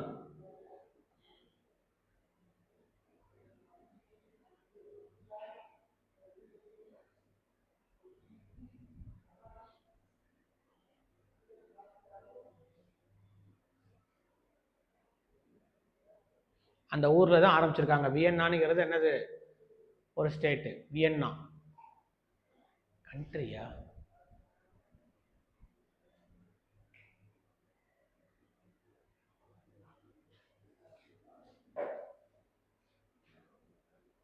இந்தியாவில் பரத்பூர். அடுத்து பயோஜியோ கெமிக்கல் சைக்கிள். கவனிங்க, அப்புறம் எழுதிக்கலாம். பயோஜியோ கெமிக்கல் சைக்கிள் அப்படின்னா உயிர் புவி வேதிம சுழற்சி அப்படின்பாங்க. பயோ அப்படின்னா மீனிங் என்னப்பா, பயோ அப்படின்னா லிவிங் திங்ஸ். கரெக்டா? அதான் உயிர். ஜியோ அப்படின்னா என்னது, எர்த்து. கரெக்டா? பயோனா யார் யார் வருவா, லிவிங் திங்ஸ்ல யார் யார் வருவா, பிளான்ஸ் வரும், நம்மளும் வரும், ரெண்டுமே என்னது பயோ தானே.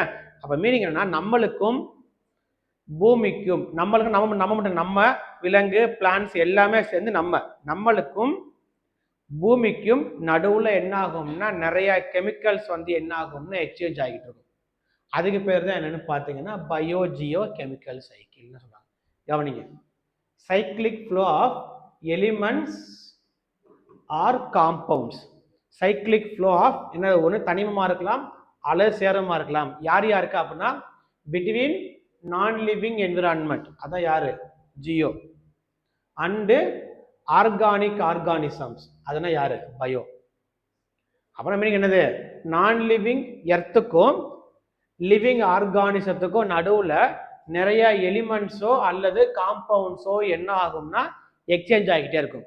அதுக்கு பேர் தான் என்ன சொல்லுவாங்க அப்படின்னா பயோஜியோ கெமிக்கல் சைக்கிள் அப்படின்னு சொல்லுவாங்க. மீனிங் புரியுதா? இது நம்ம படிக்கக்கூடிய சைக்கிள் ஒரே ஒரு சைக்கிள் மட்டும் படித்தா போதும், நைட்ரஜன் சைக்கிள். நைட்ரஜன் வந்து எப்படி பூமிக்கு வந்துட்டு திரும்ப பூமியிலேருந்து என்ன பண்ணுது வெளியே போகுதுங்கிறது பார்க்க போகிறோம் நம்ம வந்துட்டு. சரியா? ரைட். நைட்ரஜன் முக்கால்வாசி என்ன ஸ்டேட்டில் பார்க்கும், சாலிடா லிக்யூடா கேசியஸ் ஸ்டேட்டில் இருக்கும். நைட்ரஜன் வந்து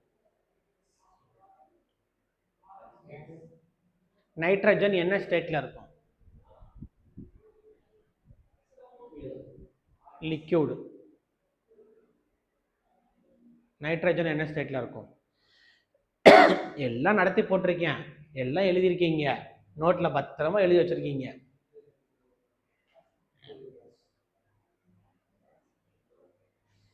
அட்மாஸ்பியரில் மேஜர் கேஸே என்ன கேஸ் தான் இருக்கும், அப்புறம் 78% என்ன தான் இருக்கும், நைட்ரஜன் தானே இருக்கும். லிக்யூடு மொத்தமே 4 தான் படித்தோம். என்னென்ன படித்தோம், மெர்குரி, புரோமின், சீசியம், கேலியம், இந்த 4 தான் லிக்யூடு படித்தோம். Hydrogen, oxygen, nitrogen, fluorine, chlorine, helium, neon, argon, krypton, xenon எல்லாமே என்னது கேசியஸ் ஸ்டேட்டில் படிச்சிருக்கோம் நம்ம வந்துட்டு. அதில் நைட்ரஜன் வந்து என்ன ஸ்டேட்டில் இருக்கக்கூடிய எலிமெண்ட் வந்துட்டு கேசியஸ் ஸ்டேட்டில் இருக்கக்கூடிய எலிமெண்ட்ஸ். ஓகேவா? இந்த 4 ப்ராசஸ் தான். சரியா? ஃபர்ஸ்ட் ப்ராசஸ் வந்து பார்த்தீங்கன்னா நைட்ரஜன் ஃபிக்சேஷன். நீங்கள் என்ன படித்தா போதுன்னு பார்த்தீங்கன்னா இந்த ப்ராசஸில் இந்த பாக்டீரியா வந்து வேலை செய்யுதுன்னு உங்களுக்கு தெரிஞ்சால் போதும். அமோனிஃபிகேஷன் ப்ராசஸில் இந்த பாக்டீரியா, நைட்ரிஃபிகேஷன் ப்ராசஸில் இந்த பாக்டீரியா, டீநைட்ரிஃபிகேஷன் ப்ராசஸில் இந்த பாக்டீரியா. சரியா? நீங்கள் இதை மட்டும் மனப்பாடம் பண்ணால் போதும். நான் கதை சொல்கிறேன், கதையை நீங்கள் என்ன பண்ணிக்கிட்டா போதும், காதில் கேட்டுக்கிட்டீங்கன்னா போதும். மீனிங் புரியுதா என்ன சொல்கிறேன்னு சொல்லிட்டு? ரைட். First nitrogen fixation. சரியா? மேலே என்ன கேஸ் என்ன இருக்கும், நைட்ரஜன் வந்து கேசியஸ் ஸ்டேட்டில் இருக்குமா, அந்த நைட்ரஜன் வந்து கேசியஸ் ஸ்டேட்லேருந்து பூமிக்கு எப்படி வரும்னு பார்த்தீங்கன்னா மழை பெய்யுது பார்த்தீங்களா, அந்த மழை தண்ணி கூட மிக்ஸ் பண்ணி பூமியில் வந்து ஃபர்ஸ்ட் வந்து என்ன ஒன்று விழுகும். அந்த விழுகும் போது இந்த பாக்டீரியா இருக்குது பார்த்தீங்களா, இந்த 3 என்ன பண்ணும்னா அந்த நைட்ரஜனாக வந்து விழுகுது பார்த்தீங்களா, அதை என்னவா மாற்றும் அப்படின்னு பார்த்தீங்கன்னா நைட்ரேட்டா மாற்றி பூமியில் வந்து ஃபர்ஸ்ட் என்ன பண்ண வைக்கும்னா பதிய வைக்கும். நைட்ரஜன் கேஸ் ஆகணும் திரும்ப என்ன பண்ணிடும், மேலே போயிரும்ல. அப்போ இந்த பாக்டீரியா என்ன பண்ணுது, பூமியில இருந்து விழுகிற நைட்ரஜன் கேஸை என்ன பண்ணுது, நைட்ரேட்டா மாற்றி பூமியில் என்ன பண்ண வைக்குது, ஃபர்ஸ்ட் வந்துட்டு ஃபிக்ஸ் பண்ண வைக்குது. ஃபர்ஸ்ட் ஃபிக்ஸ் ஆயிருச்சா, ஃபர்ஸ்ட் ப்ராசஸ். ரெண்டாவது ப்ராசஸ் அமோனிஃபிகேஷன். இந்த பேசில்லஸ் ராமோசஸ் பாக்டீரியா இருக்கு பார்த்தீங்களா, இது என்ன பண்ணும்னா இந்த நைட்ரேட்டா இருக்கு பார்த்தீங்களா, இது என்னவா மாற்றும் அப்படின்னு பார்த்தீங்கன்னா நைட்ரேட்டை அமோனியாவா மாற்றும். ஓகேவா? யார் அமோனியாவா மாத்துறது, இந்த பேசில்லஸ் ராமோசஸ் பாக்டீரியா. இப்போ அமோனியானுங்கிறது ஒரு நல்ல ஃபெர்டிலைசர். கரெக்டா? அந்த ஃபெர்டிலைசர் எடுத்து தாவரம் எல்லாம் நல்லா பயங்கரமாக வளர்ந்துருமா, செடி எல்லாம் பயங்கரம் வளர்ந்துடும். தாவரத்தை ஃபுல்லாக விலங்கு சாப்பிடுதா, தாவரத்தை நம்மளும் சாப்பிட்றோமா, எல்லா விலங்கையும் நம்ம சாப்பிட்றோமா, எல்லாம் முடிச்சு கடைசியாக வேஸ்ட் ப்ராடக்ட் யூரியாவா எங்கே போகுது, யூரியாவை திரும்ப எங்கே போகுது, மண்ணுக்கு தானே போகுது. நம்ம வேஸ்ட் ப்ராடக்ட் எல்லாமே வந்துட்டு அந்த யூரியாவை இந்த பாக்டீரியா என்ன பண்ணும்னா யூரியாவை திரும்ப என்னவா மாற்றும் அப்படின்னு பார்த்தீங்கன்னா நைட்ரேட்டா மாற்றும். இந்த 4வது சூடோமோனஸ் பாக்டீரியா, இந்த பாக்டீரியா வந்து என்ன பண்ணுது, யூரியாவை நைட்ரேட்டா மாற்றுது. 4வது இந்த பாக்டீரியா என்ன பண்ணுதுன்னா திரும்ப நைட்ரேட்டை என்னவா மாற்றுது, நைட்ரஜனை மாற்றி அட்மாஸ்பியர்ல கலந்து விட்டுது. ஒரு பக்கம் நைட்ரஜன் இந்த பக்கம் ஃபிக்ஸ் ஆகிக்கிட்டு இருக்கும், ஒரு பக்கம் வானத்துக்கு போய்கிட்டு இருக்கும். இதுக்கு பேர் தான் என்னது, அப்படியே நைட்ரஜன் சைக்கிள் அப்படின்னு சொல்லுவாங்க. ஸோ ஃபர்ஸ்ட் நைட்ரஜனை ஃபிக்ஸ் பண்ணுது யாரு, இந்த ரைசோபியம் மார்சினாட்டா. எப்படி ஃபிக்ஸ் பண்ணுது, நைட்ரேட்டா மாற்றுது, நைட்ரேட்டா மாற்றி பூமியில வந்து ஃபர்ஸ்ட் பதிய வைக்குது. ரெண்டாவது இந்த பாக்டீரியா என்ன பண்ணுது, நைட்ரேட்டை என்னவா மாற்றுது, அமோனியாவா மாற்றுது. அமோனியா ஃபெர்டிலைசர், செடி எல்லாம் எடுத்து வளர்ந்துருது. கடைசி எல்லாம் எக்ஸ்கிரீட் பண்ணி மண்ணுக்கு எங்கேவா போகுது, யூரியாவா போகுதா. அந்த யூரியாவை இந்த பாக்டீரியா என்ன பண்ணுது, திரும்ப நைட்ரேட்டா மாற்றும். திரும்ப 4வது சூடோமோனஸ் என்ன பண்ணுது, நைட்ரேட் டு நைட்ரஜன். மீனிங் புரியுதா? இங்கே கொடுத்துருப்பேன் பாருங்க. ஃபர்ஸ்ட் நைட்ரேட் என்ன மாத்துது? நைட்ரேட்டா மாத்தி ஃபர்ஸ்ட் ஃபிக்ஸ் பண்ணுதா? இது என்னது? Rhizobium azotobacter Nasdaq. திரும்ப நைட்ரேட் அமோனியா மாத்துறது யாரு? இந்த பேசில்லஸ் ராமோசஸ் பாக்டீரியா. அமோனியா எடுத்து எல்லாம் ஃபெர்டிலைசர் பிளான்ட் எல்லாம் நல்லா வளர்ந்துருதா? வளர்ந்து மண்ணுக்கு திரும்ப யூரியாவா போகுதா? திரும்ப யூரியாவை நைட்ரேட்டா மாத்துறது யாரு? அதான் நைட்ரிஃபிகேஷன் பாக்டீரியா. நைட்ரோபாக்டர் நைட்ரோசோம்னஸ். திரும்ப நைட்ரேட் திரும்ப என்ன மாத்துது? நைட்ரேட் மாத்துறது யாரு? இந்த சூடோமோனஸ் பாக்டீரியா. இந்த ப்ராசஸ் தான் என்ன ஆயிட்டு இருக்கு? ஒரு பக்கம் ஃபிக்ஸ் ஆகிட்டு இருக்கு, ஒரு பக்கம் என்ன ஆயிட்டு இருக்கு? அப்படியே வந்துட்டு வானத்துக்கு அப்படியே போய்கிட்டே இருக்கும் ஃபுல்லா. இதுக்கு பேர் தான் என்னது? Nitrogen cycle. மீனிங் புரியுது என்ன சொல்றேன்னு சொல்லிட்டு. நைட்ரஜன் எத்தனை பெர்சன்டேஜ் இருக்குன்னு படிச்சோம் நம்ம? அட்மாஸ்பியர்ல வந்துட்டு 78% இருக்குன்னு படிச்சிருக்கோமா? இந்த 78 எப்பவுமே கான்ஸ்டன்டா தான் இருக்கும். கரெக்டா? நைட்ரஜன் மட்டும் ஒரு பக்கம் ஃபிக்ஸ் ஆகிக்கிட்டே இருந்தா ஆட்டோமேட்டிக்கா அந்த பெர்சன்டேஜ் என்ன ஆகும்? நைட்ரஜன் மட்டும் பூமியில வந்து ஃபிக்ஸ் ஆகிட்டே இருக்குது அப்படின்னா இந்த பெர்சன்டேஜ் என்ன ஆகிட்டு இருக்கும்? குறையுமா கூடுமா?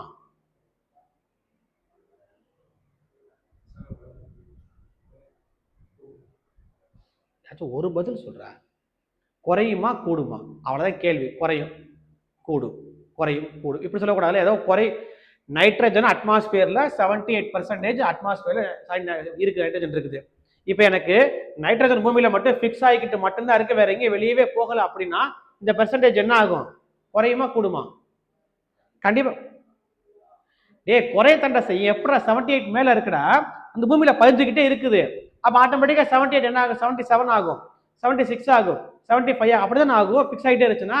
ஆனா 78 கான்ஸ்டன்டா இருக்குது. அப்ப என்ன அர்த்தம்? எனக்கு ஒரு பக்கம் ஃபிக்ஸ் ஆகிக்கிட்டு இருக்கு அப்படின்னா ஒரு பக்கம் திரும்ப என்ன ஆகிட்டு இருக்கு? வானத்துக்கு வந்துட்டு வெளியே போய்கிட்டு இருக்குன்னு அர்த்தம். அதான் என்னது? இந்த பெர்சன்டேஜ் வந்து எனக்கு என்ன ஆகிட்டு இருக்குன்னா கான்ஸ்டன்டா மெயின்டைன் ஆகிட்டு இருக்குன்னு அர்த்தம். அதான் சைக்கிள்னு சொல்றேன். அதை சைக்கிள்னு என்ன அர்த்தம்? திரும்ப சுத்திக்கிட்டே சைக்கிள் சுத்திக்கிட்டு இருக்கும். எனக்கு ஃபிக்ஸிங் மட்டும் ஆச்சா அப்படின்னா இந்த பெர்சன்டேஜ் என்ன ஆகாது? எனக்கு வந்துட்டு குறைஞ்சிக்கிட்டே தான் போகும், திரும்ப கூடவே செய்யாது, கான்ஸ்டன்டாவும் இருக்காது. எடுக்க எடுக்க என்ன ஆகிட்டு இருக்கு? ஆட்டோமேட்டிக்கா தட்டுல இருந்து அப்படியே சாதம் குறைஞ்சிக்கிட்டே தானே போகும். திரும்ப நான் சாதத்தை வடிசை கொட்டினா திரும்ப என்ன தட்டு வந்துட்டு அங்கே நிறைய அண்டா வந்துட்டு. மீனிங் புரியுதா? அப்ப ஒரு பக்கம் நைட்ரஜன் ஃபிக்ஸ் ஆகிக்கிட்டு இருக்கா அப்படின்னா ஒரு பக்கம் என்ன ஆகிட்டு இருக்கும்? வந்துட்டு வெளியே போய்கிட்டு இருக்கும். மீனிங் புரியுதா கான்செப்ட்? உங்களுக்கு என்ன கேட்பாங்க? நைட்ரஜன் ஃபிக்சேஷன்ல என்ன பாக்டீரியா வேலை செய்யுது? அவ்வளவுதான். அமோனிஃபிகேஷன் என்ன பாக்டீரியா வேலை செய்யுது? நைட்ரிஃபிகேஷன் என்ன பாக்டீரியா? வரிசையா தான் படிக்கணும்ப்பா. நைட்ரஜன் ஃபிக்சேஷன், அடுத்து அமோனிஃபிகேஷன், அடுத்து நைட்ரிஃபிகேஷன், அடுத்து டீநைட்ரிஃபிகேஷன். தெளிவா எழுதிக்கங்க, சரியா? இந்த பி வந்து கேபிட்டல் பி பா தான் இங்க போட்டிருக்கேன். Bacillus ramosus. ஃபர்ஸ்ட் வார்த்தை எப்ப எடுக்கணும்? கேபிட்டல்ல இருக்கணும். பேசில்லஸ் ராமோசஸ் எழுதிக்கங்க. தெளிவா புரிஞ்சு எழுதுங்க. அதுக்காக புரியாம இருக்காது. சைக்கிள் வந்துட்டு உங்களுக்கு என்ன கேட்பாங்க? அந்த ப்ராசஸை கொடுத்து நிறைய டைம் கேட்டிருக்காப்பா. சூஸ் த பெஸ்ட்லையும் கேட்டிருக்கேன், மேட்ச் த ஃபாலோயிங்லையும் கேட்டிருக்கேன், choose the correct pair wrong பேர்லையும் கேட்டிருக்கேன். அதை என்ன பண்ணுங்க? தெளிவா எழுதிங்க. Nitrogen fixation, rhizobium azotobacter nostoc. அப்படின்னா மீனிங் என்னது? நைட்ரஜனா மாத்துது, நைட்ரேட்டா மாத்தி பூமியில என்ன பண்ண வைக்குது? ஃபர்ஸ்ட் வந்துட்டு பதிய வைக்குது. அதான் என்னது? Nitrogen fixation. ரெண்டாவது அமோனிஃபிகேஷன்ல என்ன பண்ணுது? நைட்ரேட்டை என்னவா மாத்துது? அமோனியாவா மாத்துது. யாரு மாத்துறா? இந்த பேசில்லஸ் ராமோசஸ் பாக்டீரியா வந்து மாத்துது. அதுக்கு பேர் தான் அமோனிஃபையிங் பாக்டீரியா. காமன் பேர் அமோனிஃபையிங் பாக்டீரியாப்பா. அதோட ஒரிஜினல் பேர் என்னது? Bacillus ramosus. அடுத்து நைட்ரிஃபிகேஷன் என்னது? Nitrobacter nitrous. அந்த பாக்டீரியா என்ன பண்ணுது? யூரியாவை திரும்ப என்னவா மாத்துது? நைட்ரேட்டா மாத்துது. அடுத்து சூடோமோனஸ் பாக்டீரியா என்ன பண்ணுது? Nitrate to nitrogen. அந்த ப்ராசஸ் என்ன கொடுத்துருக்காங்க? டீநைட்ரிஃபிகேஷன் கொடுத்துருக்காங்க. அவ்வளவுதான். அடுத்த ஹெட்டிங் போட்டுங்கப்பா. பொல்யூஷன் முக்கியமானதுப்பா. பொல்யூஷன் வந்துட்டு ஹெட்டிங் மட்டும் போட்டுங்க, எழுதலாம் வேணாம், நான் சொல்றதை மட்டும் எழுதினா போதும். ஹெட்டிங் பொல்யூஷன் போட்டுங்க. பொல்யூஷன் என்னது? மாசுபடுதல். சரியா? அது எப்படி பிரிக்கிறாங்க? பயோடிகிரேடபிள், நான் பயோடிகிரேடபிள். அப்படின்னா மீனிங் என்ன அர்த்தம்? ஈஸியா டீகம்போஸ் ஆச்சுன்னா பயோடிகிரேடபிள், டீகம்போஸ் ஆகாதது எல்லாமே என்னது? நான் பயோடிகிரேடபிள். அவ்வளவுதான், வேற ஒண்ணுமே இல்லை. இதெல்லாம் தேவையில்லை. பொல்யூஷன்னா என்னது, என்விரான்மெண்ட்டை காஸ் பண்ணக்கூடியது எல்லாமே என்னது பொல்யூஷன், கண்டாமினேட்ஸ் எல்லாமே. அதில் டைப்ஸ் ஆஃப் பொல்யூஷன் என்னது எழுதிங்க, air pollution, water pollution, land pollution, noise, மொத்தம் வந்து என்னது 5 வந்து மேஜர் பொல்யூஷன் இருக்கு. அதில் நம்ம எதை பற்றி மட்டும் தான் படிக்க போகிறோம், இந்த 3 பற்றி மட்டும் தான் மேஜராக படிக்க போகிறோம். சரியா? நாய்ஸ் பொல்யூஷன்லாம் பெருசாக என்ன கிடையாது, பொல்யூஷனில் சேர்த்துக்க மாட்டாங்க. சத்தம் அதிகமாக இருந்தால் காதை பற்றிக்கன்னு சொல்லிட்டு போயிடுறாங்க. அது ஒன்றும் என்ன ஆகாது, பெருசாக ஒன்றும் பாதிப்பு இருக்காது. ஆனால் இருக்கிறதுலே பெருசு வந்து என்னது ரேடியோ ஆக்டிவ் தான். நமக்கு இது வரைக்கும் அது வந்ததில்லை. ஸோ நம்ம அதை பற்றி என்ன பண்ணுறது இல்லை, படிக்கிறது இல்லை, அவ்வளோதான். ஒருவேளை கல்பாக்கத்தில் எங்க அட்டாமிக் பவர் பிளான்ட் வெடிச்சிச்சு அப்படின்னா நமக்கு பின்னாடி வரவங்க என்ன பண்ணுவாங்க, இதை பற்றி மேஜராக படிப்பாங்க, அவ்வளோதான். மீனிங் புரியுதா? ரேடியோ ஆக்டிவ் பொல்யூஷன் வந்து ரொம்ப ரேர் தான். சரியா? நம்ம என்ன பற்றி படித்தா போதும், நம்ம வந்துட்டு மேஜர் பொல்யூஷன் வந்து என்னது ஏர், வாட்டர், லேண்ட், இந்த 3 தான் என்னது மேஜர் பொல்யூஷன். சரியா?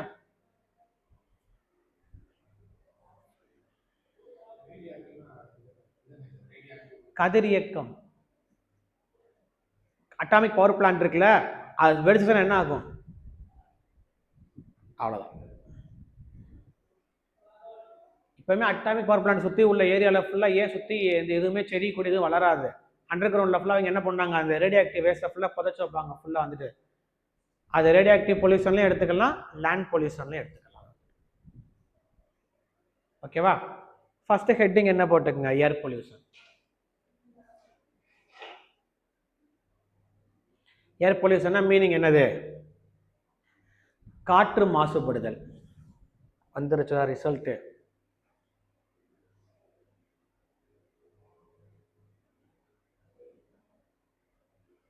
கண்ணு தெரிஞ்சா தெரியலையா? ஓரளவுக்கு இருக்கும். 1 ஹவரில் மழை வரும்னு போட்டிருக்காங்க. நம்ம என்ன பண்ணலாம், அதுக்குள்ளே கிளாஸை முடிச்சுட்டு ஓடிடலாம் நம்ம. சரியா?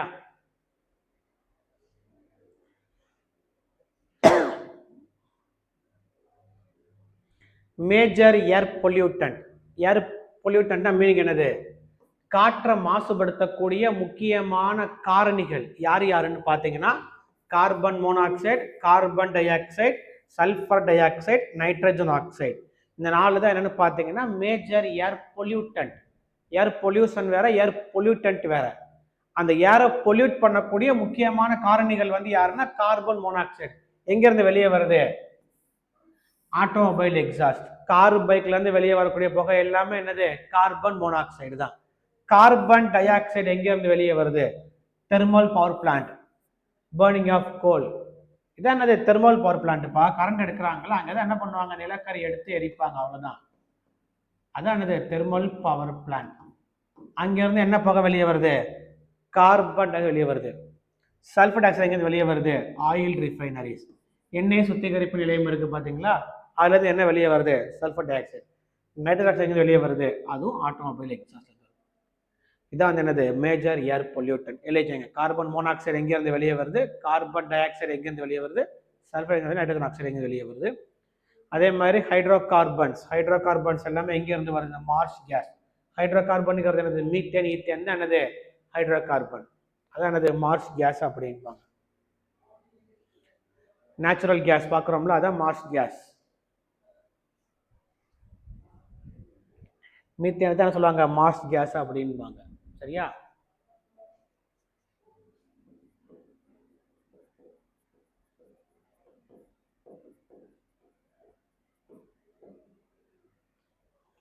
மீத்தேன், ஈத்தேன், இது எல்லாமே என்னது மேஜர் ஏர் பொல்யூட்டன்ட். காற்றை மாசுபடுத்தக்கூடிய முக்கியமான காரணிகள் மேஜர் ஏர் பொல்யூட்டன்ட். அப்புறம் அதுக்குள்ள வாட்டர் பொல்யூஷனுக்கு போறீங்க. இது எல்லாம் இப்ப காத்துல கலந்துருச்சு. அடுத்து என்ன பார்க்க போறோம், இதனால நமக்கு அடுத்து என்ன தீங்கு வருதுன்னு பார்க்க வேணாமா நம்ம. அதான ஏர் பொல்யூஷனோட எஃபெக்ட், வேற ஒண்ணும் இல்லையே. அடுத்து என்ன ஹெட்டிங் போட்டுங்க, எஃபெக்ட்ஸ் ஆஃப் ஏர் பொல்யூஷன். இப்ப இந்த கிருமிகள் அந்த காத்துல வந்து என்ன ஆயிருச்சு, இந்த எல்லா கேஸும் கலந்துருச்சு.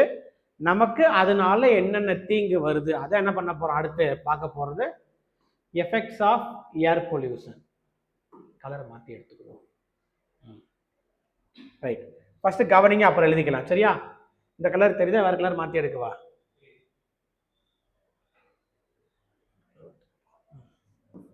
ஃபர்ஸ்ட் வந்து என்னன்னு பார்த்தீங்கன்னா ஆசிட் ரெயின், அமில மழை அப்படின்னு சொல்லுவாங்க.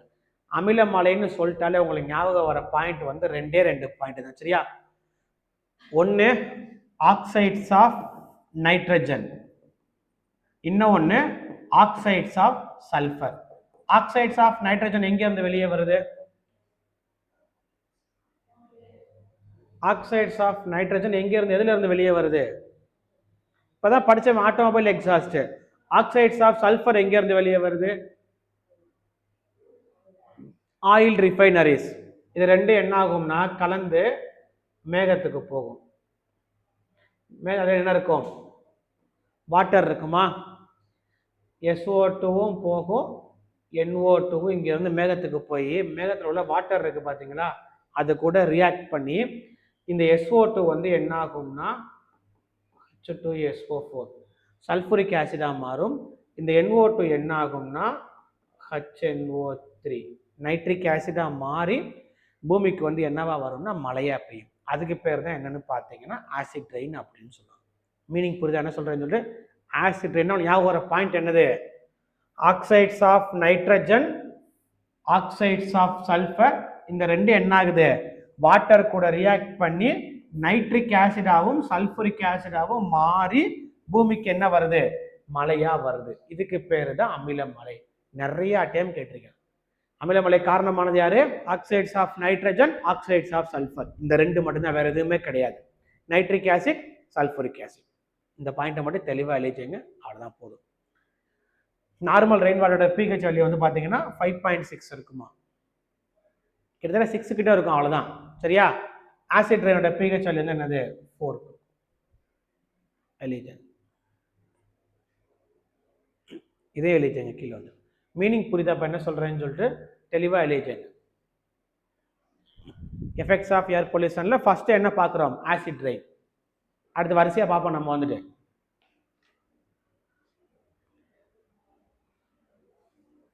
என்ன யோசனை புரியுதா புரியலையா?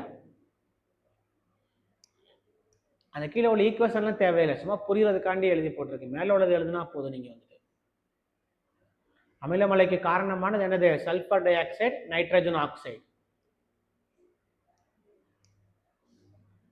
ரெண்டு எங்க இருந்து வெளியே வரணுன்றதை படிச்சிருக்கோம் நம்ம வந்துட்டு. இங்க இருந்து மேலே போய் என்ன பண்ண? வாட்டர் கூட ரியாக்ட் பண்ணி நைட்ரிக் ஆசிடாவும் சல்பூரிக் ஆசிடாவும் மாறி என்ன வரும்? பூமிக்கு வந்துட்டு மழையா வரும். கடைசி அமிலமலையில எப்ப நினைஞ்சீங்க நீங்க?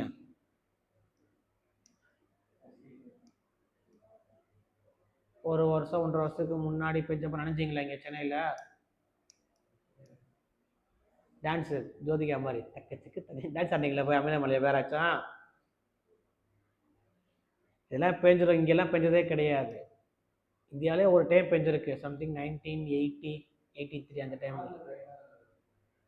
நார்மல் ரெயின் மாதிரி எப்படி இருக்கும்? ஆசிட் ரெயின் வந்துட்டு கையிலெல்லாம் அப்படியே பொத்து போகும், சூடா. ஆமா, கையெல்லாம் ஓட்ட விழுகிற அளவுக்கு அந்த மாதிரி ஸ்கின் டிசீஸ் மாதிரி வரும். நமக்கு இங்கே ஆலங்கட்டி மழை தான் அப்பப்போ பெய்யும், ஆசிட் ரெயின் பெய்யாது. சரியா? கடைசி அது தாஜ்மஹால் கலர் மாறிச்சு பார்த்தீங்களா, அதுக்கு காரணம் வந்து இந்த ஆசிட் ரெயின் தான். தாஜ்மஹால் வெள்ளை வெள்ளைன்னு இருந்தது, இந்த ஆசிட் ரெயின் பெஞ்சு தான் என்ன ஆச்சு? அப்படியே வந்துட்டு அந்த மார்பிள் கலரில் ரியாக்ட் பண்ணி என்ன பண்ணுச்சு? ஒரு மாதிரி ப்ரௌன் கலரில் மாறிடும், லைட் ப்ரௌனாக. தாஜ்மஹால் அப்படி பார்த்துருக்கீங்களா? ஒயிட்லேயே இருக்குது, அது ஒரு மாதிரி ஆஃப் ஒயிட் கலரில் போகுதுல்ல. அது காரணம் ஆசிட் ரெயின் மட்டும் கிடையாது, அங்கே ஒரு சில பூச்சி இருக்குது. அந்த பூச்சியோட எக்ஸ்கிரீட்டரி அதோட இது வந்து என்ன ஆகுதுன்னா அது மேலே ஃபுல்லாக விட்டு விட்டு அதனாலே என்ன ஆயிடுச்சு அப்படின்னா தாஜ்மஹால் வந்து கலர் மாறிச்சு. அதுக்கப்புறம் தான் என்ன பண்ணாங்க? தாஜ்மஹாலை சுற்றி உள்ள ஒட்டுமொத்த இண்டஸ்ட்ரியை காலி பண்ணாங்க. நிறைய இண்டஸ்ட்ரி இருந்துச்சுப்பா அந்த ஏரியாவில், தாஜ்மஹால் பக்கத்துலேயே. அதுலேருந்து போகக்கூடிய கேஸ் தான் என்னாச்சு? மேலே போய் அமிலமலை உருவாயிருச்சு. ஆனால் என்ன பண்ணாங்க?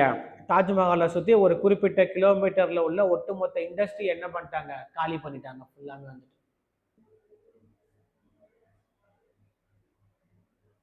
இவ்வளவு மங்கி போயெல்லாம் தெரியாது. சரியா? படத்துக்காண்டி அப்படி போட்டிருக்காங்க. ஓகேவா? இது ஒயிட்டா இருக்குது, இதுவே இந்த இருக்கு பார்த்தீங்கன்னா தெரியுதா? இந்த இடத்துல தெரியுது பாருங்க, லைட் ப்ரௌன்ல. இது ஃபுல்லா வந்து அமிலமலை பெஞ்சு கலர் மாறினது தான் ஃபுல்லா. இந்த கலர்ல எல்லாம் தாஜ்மஹால் இருக்காது. சரியா? அடுத்து கவனிங்க, போட்டோ கெமிக்கல் ஸ்மாக் என்னன்னு மட்டும் தெரிஞ்சுக்கங்க, அப்புறம் எழுதிக்கலாம். அதுக்கு என்ன ஒரு பேர் பார்த்தீங்கன்னா லாஸ் ஏஞ்சலஸ் ஸ்மாக். ஸ்மாக்னா என்னதுப்பா? ஸ்மாக்னா என்னது? ஸ்மோக் பிளஸ் ஃபாக் தான் என்னது? ஸ்மாக் அப்படின்னு சொல்லுவாங்க. சரியா? ரைட்.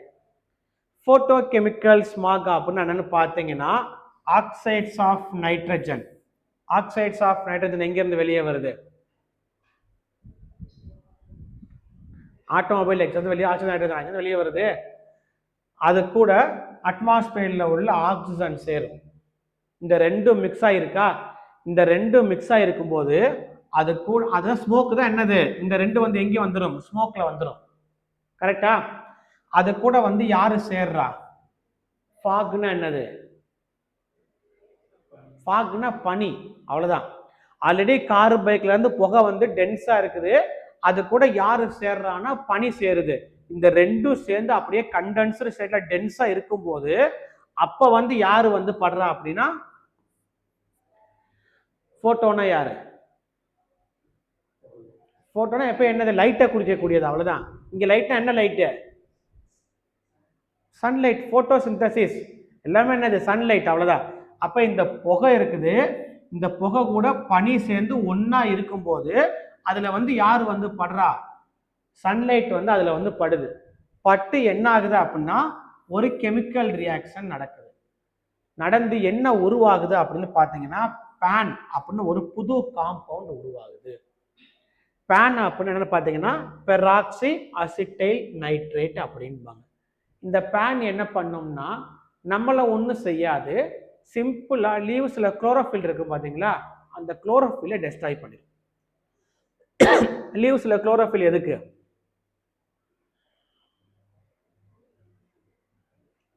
லீவ்ஸ்க்கு குளோரோஃபில் எதுக்குப்பா?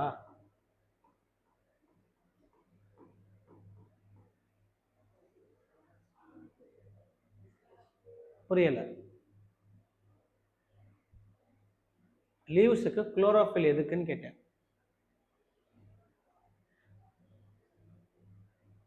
போன கிளாஸ் தான் பார்த்து முடிச்சோம். ஒரு தாவரம் உணவை தயார் பண்றதுக்கு போட்டோசிந்தசிஸ்க்கு முக்கியமானதே இந்த குளோரோஃபில் தான். என்ன படிச்சீங்களா, படிக்கிறீங்களா, படிக்கலையா, நோட்டை மூடி வச்சுட்டு அப்படியே வரீங்களா, திரும்பி ஒன்றும் புரியலையே. ஒளிச்சேர்க்கைக்கு தேவையானதே sunlight, water, carbon dioxide, chlorophyll. மொத்தமே 4 பொருள் தான் தேவை. அந்த குளோரோஃபில் இருந்தால் தான் அந்த பிளான்ட்டே ஃபுட்டு தயார் பண்ண முடியும். அப்போ குளோரோஃபில்லே டெஸ்ட்ராய் ஆயிருச்சு அப்படின்னா ஆட்டோமேட்டிக்காக என்ன அர்த்தம்? அந்த பிளான்ட் அங்கே ஃபுட்டு தயார் பண்ண முடியுமா? அப்போ ஆட்டோமேட்டிக்காக தாவரம் என்ன ஆயிரும்? இங்கே வந்துட்டு அப்படியே செத்து போயிடும். அந்த தாவரம் செத்து போயிருச்சா அப்படின்னா அந்த தாவரத்தை உணவா நம்பி சில உயிரினங்கள் இருக்குமா, அது செத்து போகும். அந்த உயிரினத்தை உணவா நம்பி அடுத்த உயிரினம் இருக்குமா, அது செத்து போகும். அப்போ அந்த ஏரியா ஃபுல்லா ஒட்டுமொத்தம் ஈகோசிஸ்டம் என்ன ஆயிரும்னா இம்பேலன்ஸ் ஆயிரும். இது ஒரு முக்கியமான என்னது? Air pollution. போட்டோ கெமிக்கல் ஸ்மாக்னா மீனிங் என்னது? போட்டோனா லைட்டு பட்டு ஒரு கெமிக்கல் ரியாக்ஷன் நடக்குது இந்த ஸ்மாக்ல. ஸ்மாக்னா யாரு? Smoke plus fog. அந்த ஸ்மோக்ல யார் யார் இருப்பா? ஆக்சைட்ஸ் ஆஃப் நைட்ரஜன் இருக்கும். ஹைட்ரோ கார்பன் என்னது? பெட்ரோல் தான் hydrocarbon. Hydrocarbon, oxides of nitrogen, oxygen, இது எல்லாமே சேர்ந்து என்ன ஆகுது? பேன்னு ஒன்று உருவாகுது. புகையில யார் யார் இருப்பா? இந்த 3. இப்போ டெல்லியில பாக்குறீங்களாப்பா புகை பயங்கரமா இருக்குதுன்னு சொல்லிட்டு, இனிமேல் ஜனவரி பாருங்க ஃபுல்லா பயங்கரமா இங்க பனி வேற அதிகமாயிருமா? ஆட்டோமேட்டிக் என்ன அர்த்தம்? இதுதான் போட்டோ கெமிக்கல்ஸ் அங்க உருவாகுறதுதான். அங்க ஃபுல்லா அதிகமான புகை ஃபுல்லா அது கூட சேர்ந்து என்ன ஆயிருச்சு? பனியும் சேர்ந்து இருக்கு. அந்த இடத்துல சன்லைட் படுது, அது மேல பட்டுச்சுன்னா என்ன உருவாகும்? இந்த பேன் தான் உருவாகும். பேன்னா என்னது? பெராக்சி அசிட்டைல் நைட்ரேட் அப்படின்பாங்க. இந்த பேன் என்ன பண்ண? சிம்பிளா வந்துட்டு நம்மளை எதுவும் செய்யாது, குளோரோஃபிலை டெஸ்ட்ராய் பண்ணிடும். அவ்வளவுதான். சரியா? எலிஜன். புரியுதா இல்லையாப்பா? இதுவும் என்னது? ஒரு ஏர் பொல்யூஷனோட எஃபெக்ட். அவ்வளவுதான். தெளிவா எழுதிங்க. நிறைய டைம் கேட்டிருக்கேன். அதெல்லாம் வந்துட்டு மெயின்ஸுக்கு முக்கியமானது இது. போட்டோ கெமிக்கல் ஸ்மாகுக்கு இன்னும் ஒரு பேர் என்னது? லாஸ் ஏஞ்சலஸ் ஸ்மாக் அப்படின்பாங்க. ஸ்மாக்னா என்னன்னு படிச்சுக்கோங்க. இந்த பாயிண்ட். அடுத்து என்னது? இதை வார்த்தையை ஃபுல்லா கூட எழுதிச்சுங்க. அப்படி இல்லை அப்படின்னா இந்த ஸ்மோக்குக்கு கீழே வந்து இதை எழுதிச்சுங்க. பிளஸ் ஃபாக் பிளஸ் சன்லைட்டிங் என்ன படிச்சீங்க? ஒரு ஃப்ளோ சார்ட் மாதிரி கூட வரைஞ்சிக்கலாம். முழு ஸ்டேட்மெண்ட்டா எழுத தெரியல அப்படின்னா என்ன பண்ணிச்சிங்க? ஃப்ளோ சார்ட் மாதிரி வரைஞ்சிக்கங்க. அவ்வளவுதான். இல்லை உங்களுக்கு வரைய தெரியல, நீங்க என்ன பண்ணிச்சிங்க? அந்த கண்டென்ட் அப்படியே எழுதிச்சுங்க. அவ்வளவுதான். போட்டோ கெமிக்கல் ரியாக்ஷன் ஆஃப்னா என்ன அர்த்தம்? இந்த 3 காம்பவுண்டு சேர்ந்து இருக்கு. அதுல என்ன ஆகுது? போட்டோ கெமிக்கல் ரியாக்ஷன் நடக்குது. நடந்து என்ன உருவாகுது? பேன் ஒரு புது பொருள் உருவாகுது. பேன்னா என்னது? Peroxy acetyl nitrate. அந்த பேன் என்ன பண்ணுது? டேமேஜஸ் த குளோரோஃபில். குளோரோஃபில் டெஸ்ட்ராய் ஆயிருச்சுனால ஆட்டோமேட்டிக்கா என்ன அர்த்தம்? இங்க வந்துட்டு போட்டோசிந்தசிஸ் நடக்காதுன்னு அர்த்தம். போட்டோசிந்தசிஸ் நடக்கல அப்படின்னா பிளான்ட் என்ன பண்ண முடியாது? ஃபுட்டு தயார் பண்ண முடியாது. அவ்வளவுதான். பிளான்ட் ஃபுட்டு தயார் பண்ணல அப்படின்னா பிளான்ட் செத்து போகும். அவ்வளவுதான்.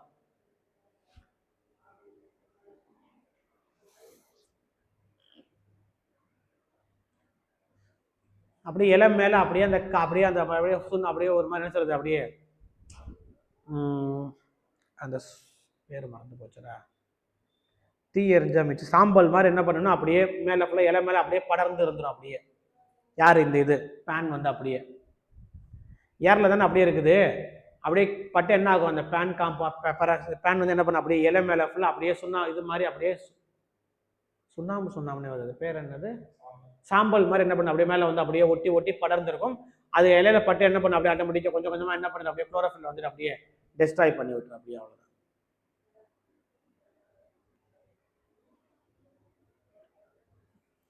பேன் வந்து என்ன பண்ணுது? டேமேஜஸ் த குளோரோஃபில். போட்டோகெமிக்கல் ஸ்மாக் அல்லது என்ன சொல்லுவாங்க? அதுக்கு என்ன ஒரு பேரு? லாஸ் ஏஞ்சலஸ் ஸ்மாக் அப்படின்பாங்க. இதுக்கு மெயின் காம்பவுண்ட் வந்து யாரு? போட்டோகெமிக்கல் ஸ்மாகுக்கு மெயின் வந்து யாரு? இதாண்டா ஏர் பொல்யூஷன்ல பார்த்தேன். ஐயா ஏர் பொல்யூட்டன்ட் இதானே படித்தோம் நம்ம. ஆசிட் ரெயினுக்கு மெயின் காரணம் யாரு? Oxides of nitrogen, oxides of sulphur. இப்போ தானே படிச்சு முடிச்சோம். அது ரெண்டு வந்து என்னது? ஆசிட் ரெயினுக்கு முக்கியமானது. போட்டோகெமிக்கல் ஸ்மாகுக்கு முக்கியமானது யாரு? Oxides of nitrogen. அப்புறம் வேற யாரு கூட சேர்ந்துக்கிறா? இந்த ஹைட்ரோ கார்பன் கூட சேர்ந்துக்கிறது. அவ்வளவுதான். அடுத்து போலாமா? போட்டோகெமிக்கல் ஸ்மாகுக்கு இன்னொரு பேர் என்ன சொல்லுவாங்க? லாஸ் ஏஞ்சலஸ் ஸ்மாக் அப்படின்பாங்க. சரியா? அடுத்து கிளாசிக்கல் ஸ்மாக். அடுத்த ஹெட்டிங் போட்டுங்க. Classical smack. அதுக்கு இன்னும் ஒரு பேர் என்ன சொல்லுவாங்க அப்படின்னா லண்டன் ஸ்மாக்.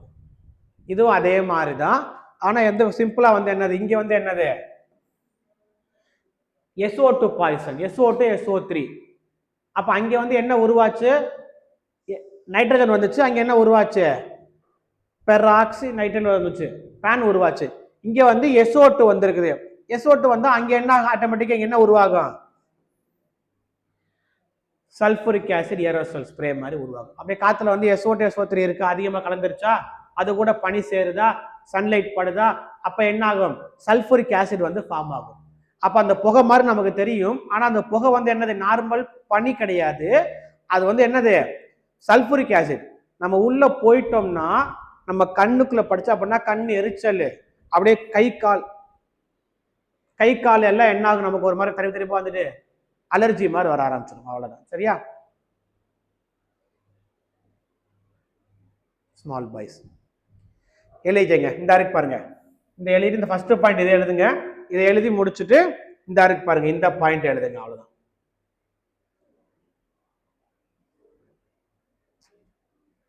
எப்ப என்ன ஆகும்? சன்ரைஸ் வந்தாதான் ஆகும். கரெக்டா? பனியோட இது சேர்ந்து இருந்தா ஒன்றும் பிரச்சனை இல்லை. பனியோட அந்த கேஸ் சேர்ந்து இருந்து அதுல சன்லைட் பட்டாதான் எனக்கு என்ன ஆகும்? எனக்கு வந்துட்டு அந்த ப்ராப்ளமே ஆகும். புரியுதா? ஒழுங்கா கார் எடுத்துட்டு வந்திருக்கலாம்.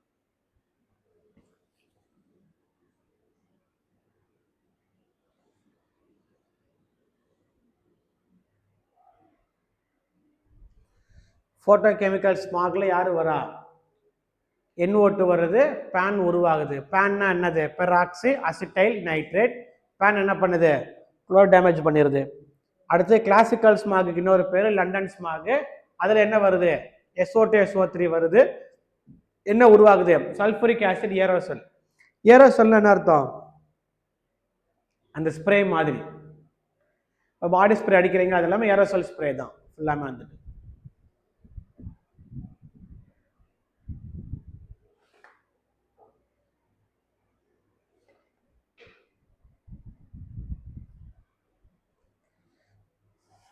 ஃபர்ஸ்ட் இங்கே தான் கண்டுபிடிச்சிருப்பாங்க, அதான் அந்த பேர் சேர்த்து வைக்கிறாங்க.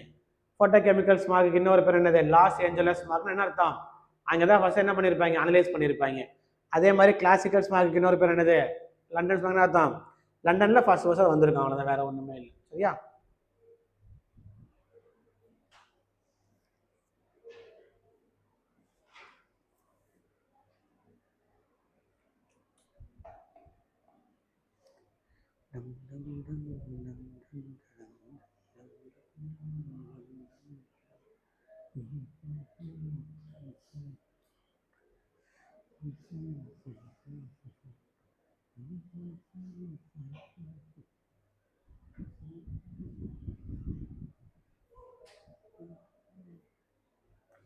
அடுத்து போபால் கேஸ் ட்ராஜடி, போபால் விஷவாயு சம்பவம் சொன்னாங்க. போபால்ங்கிறது என்னது,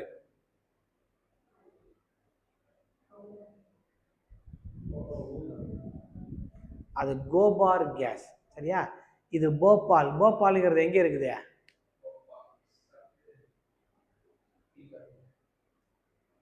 மத்திய பிரதேஷ் கேபிட்டல் தான் போபால். சரியா? அங்கே வந்து என்ன ஆச்சுன்னா, ரொம்ப வருஷத்துக்கு முன்னாடி ஒரு பயங்கரமான கேஸ் லீக் ஆகி நிறைய பேர் இறந்து போயிட்டாங்க. சரியா? எத்தனை பேர் இறந்து போனாங்க, எங்கே அடக்கம் பண்ணாங்க, அதெல்லாம் என்ன பண்ண மாட்டாங்க, கொஸ்டின்ல கேட்க மாட்டாங்க. சரியா? உங்களுக்கு கேட்குற ஒரே ஒரு கேள்வி என்னது, என்ன கேஸ் லீக் ஆச்சு, ரொம்ப ரொம்ப முக்கியமானது மெத்தில் ஐசோ சயனேட். நிறைய டைம் கேட்டிருக்கேன், சில எக்ஸாம்பிள் எம்ஐசி அப்படின்னு கொடுப்பாங்க, தெளிவாக எழுதிங்க. போபால் விஷவாயு சம்பவத்தில் லீக் ஆன கேஸ் வந்து என்னன்னு பார்த்தீங்கன்னா மெத்தில் ஐசோ சயனேட். சயனேட்டுப்பா, சயனைடு கிடையாது, சயனேட். அது தெளிவாக படிச்சுங்க. எம்ஐசி அந்த கம்பெனிக்கு பேர் என்னன்னு பார்த்தீங்கன்னா union carbide. Union carbide.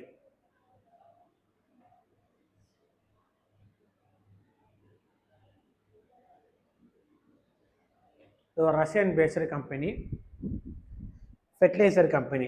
நேக்கா leak பண்ணிட்டு என்ன பண்ணிட்டாங்க, உடனே எஸ்கேப் ஆகி பறந்துட்டாங்க, நிறைய பேர் இறந்து போயிட்டாங்க. சரியா? அடுத்து எல்லாமே எதில் பார்த்துக்கிட்டு இருக்கோம் நம்ம, எல்லாமே வந்துட்டு எல்லாமே ஏர் பொல்யூஷனில் பார்த்துக்கிட்டு இருக்கோம், எஃபெக்ட்ஸில். அவ்வளோதான். அடுத்து பிளாக் லங் டிசீஸ். கவனிங்க, இந்த பிளாக் லங் டிசீஸ்னுங்கிறது யாருக்கு வரக்கூடியது அப்படின்னு பார்த்தீங்கன்னா, இந்த கோல் மைனிங்கில் வேலை பார்க்குறாங்க பார்த்தீங்களா, அவங்களோட டிசீஸ்க்கு பேர் என்னென்னு பார்த்தீங்கன்னா பிளாக் லங் டிசீஸ். அவங்களுக்கு என்ன ஆகும், அண்டர் கிரவுண்டில் வேலை பார்க்குறாங்கல்ல, அங்கே ஏரோட சர்க்குலேஷன் ரொம்ப கம்மியாக இருக்கும், சுவாசிக்கிற ஏரில் ஃபுல்லாக நிறைய என்ன ஆகும்னா கார்பன் பார்ட்டிகல்ஸ் அதிகமாக உள்ளே போய் என்ன ஆகும்னா அவங்க லங்ஸில் போய் பயங்கரமாக என்ன ஆகும், ஃபுல்லாக போய் டெபாசிட் ஆகிக்கிறோம். என்ன உருவாகிறோம்னா லங் கேன்சர் உருவாக வாய்ப்பு இருக்குது. அந்த டிசீஸ்க்கு பேர் தான் என்னது, பிளாக் லங் டிசீஸ். எழுதிங்க. ஸோ பிளாக் லங் டிசீஸ் அதிகமாக யாருக்கு வரக்கூடியது அப்படின்னா கோல் மைனிங்கில் வேலை பார்க்கக்கூடிய டிசீஸ்க்கு பேர் தான் என்னது, பிளாக் லங் டிசீஸ். இதே மாதிரி ஒயிட் லங் டிசீஸ் ஒன்று இருக்கு, அது யாருக்கு வரக்கூடியது,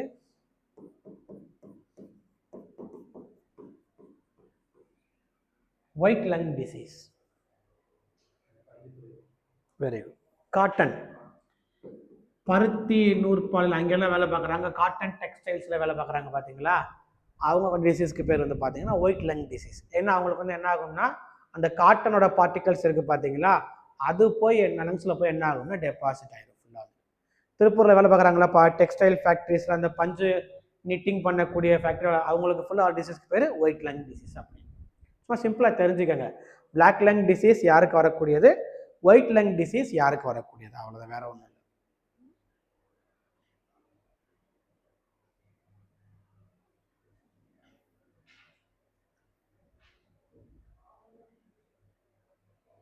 ஓகேவா? அடுத்து போலாமா? அடுத்த முக்கியமானது கிரீன் ஹவுஸ் எஃபெக்ட். கவனிங்க, அப்புறம் எழுதிக்கலாம். இந்த கிரீன் ஹவுஸ் எஃபெக்ட் பசுமை இல்ல விளைவு அப்படின்னு சொல்லுவாங்க இல்லையா.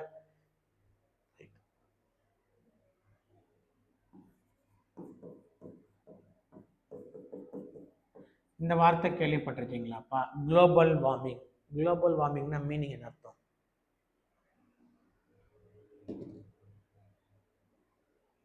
நம்மளுக்கு இப்போ இருக்கக்கூடிய ஒரு மிகப்பெரிய ப்ராப்ளமே இந்த குளோபல் வார்மிங் தான், புவி வெப்பம் அடைதல் அப்படின்னு சொல்லுவாங்க குளோபல் வார்மிங்.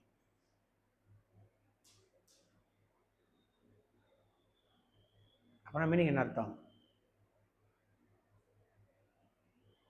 அதான் நானே சொல்லிட்டேனே, பூமி ஹீட் ஆகுது, பூமி அதிகமாக ஹீட் ஆகுது. சரி, ஓகே, பூமி தான் ஹீட் ஆகுது, நான் வீட்டில் ஏசியை போட்டு உட்காந்துக்கிறலாமே, நமக்கு என்ன ப்ராப்ளம் வரப்போகுது? நைட்டு வேலைக்கு போய்க்கிடுவோம், காலைல வீட்டில் இருந்துக்கிறலாம், நமக்கு என்ன ப்ராப்ளம் வரப்போகுது?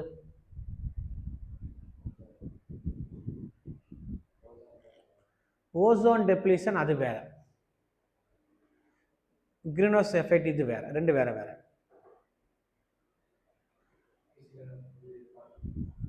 அதான் ஓசோன் டெப்ளீஷன், அது வந்துட்டு இது வேற, குளோபல் வார்மிங் வேற. பூமி தான் அதிகமாக ஹீட் ஆகுது இல்ல, பூமி அதிகமாக ஹீட்டாக இருக்குது அப்படின்னா நம்ம என்ன பண்ணிக்கலாம், வீட்டுக்குள்ளே இருந்துக்கலாம், ஏசி போட்டுட்டு வெளியே போக வேண்டிய அவசியம் இல்லை. அப்போ ஏன் நம்ம இவ்வளோ பெரிய ப்ராப்ளமாக அதை போய் ஃபேஸ் பண்ணணும்? நம்ம வந்துட்டு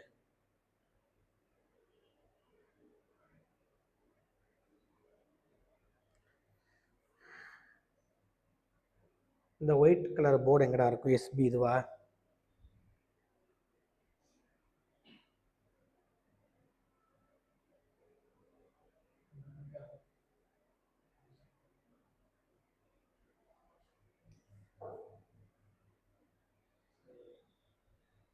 வந்து ராமானுஜர்,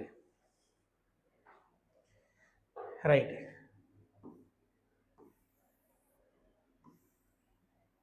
கரெக்டா? இதான் எர்த்து, சரியா? ஈக்குவேட்டர், டிராபிக் ஆஃப் கேன்சர், இது வந்து என்னது? Tropic of Capricorn. ஓகேவா? இந்தியா எங்கே இருக்கும்? இங்கே இருக்குமா, இங்கே இருக்குமா, நடுவில் இருக்குமா?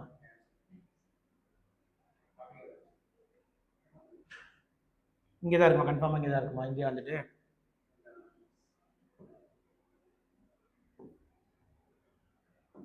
ஏன் வர மாட்டேங்குது?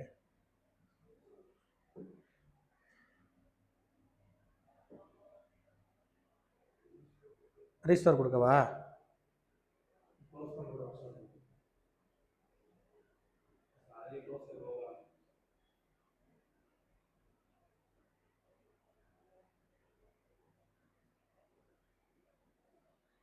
நம்மளே என்னைக்காத வருஷத்துக்கு போர்டு யூஸ் பண்ணோம், அதுவே அதுக்கு பொறுக்கலை.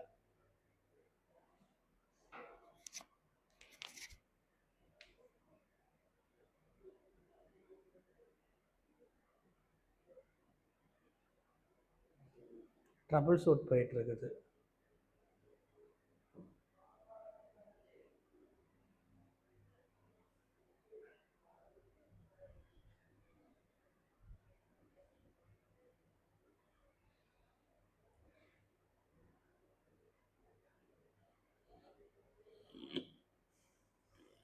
நம்ம கலர் மாற்றி எடுத்துக்கிறோம், நம்ம கலர் தான் எப்பவுமே தான் ராசியான கலராக இருக்குது.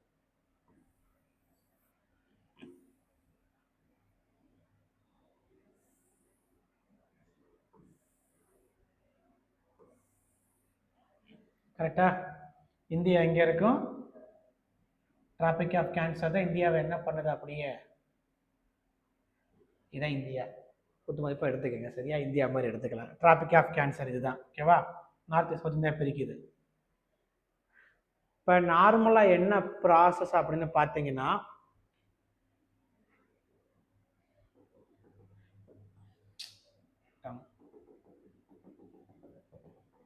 இதுதான் கிரீன் ஹவுஸ் கேஸ் லேயர், ஓகேவா?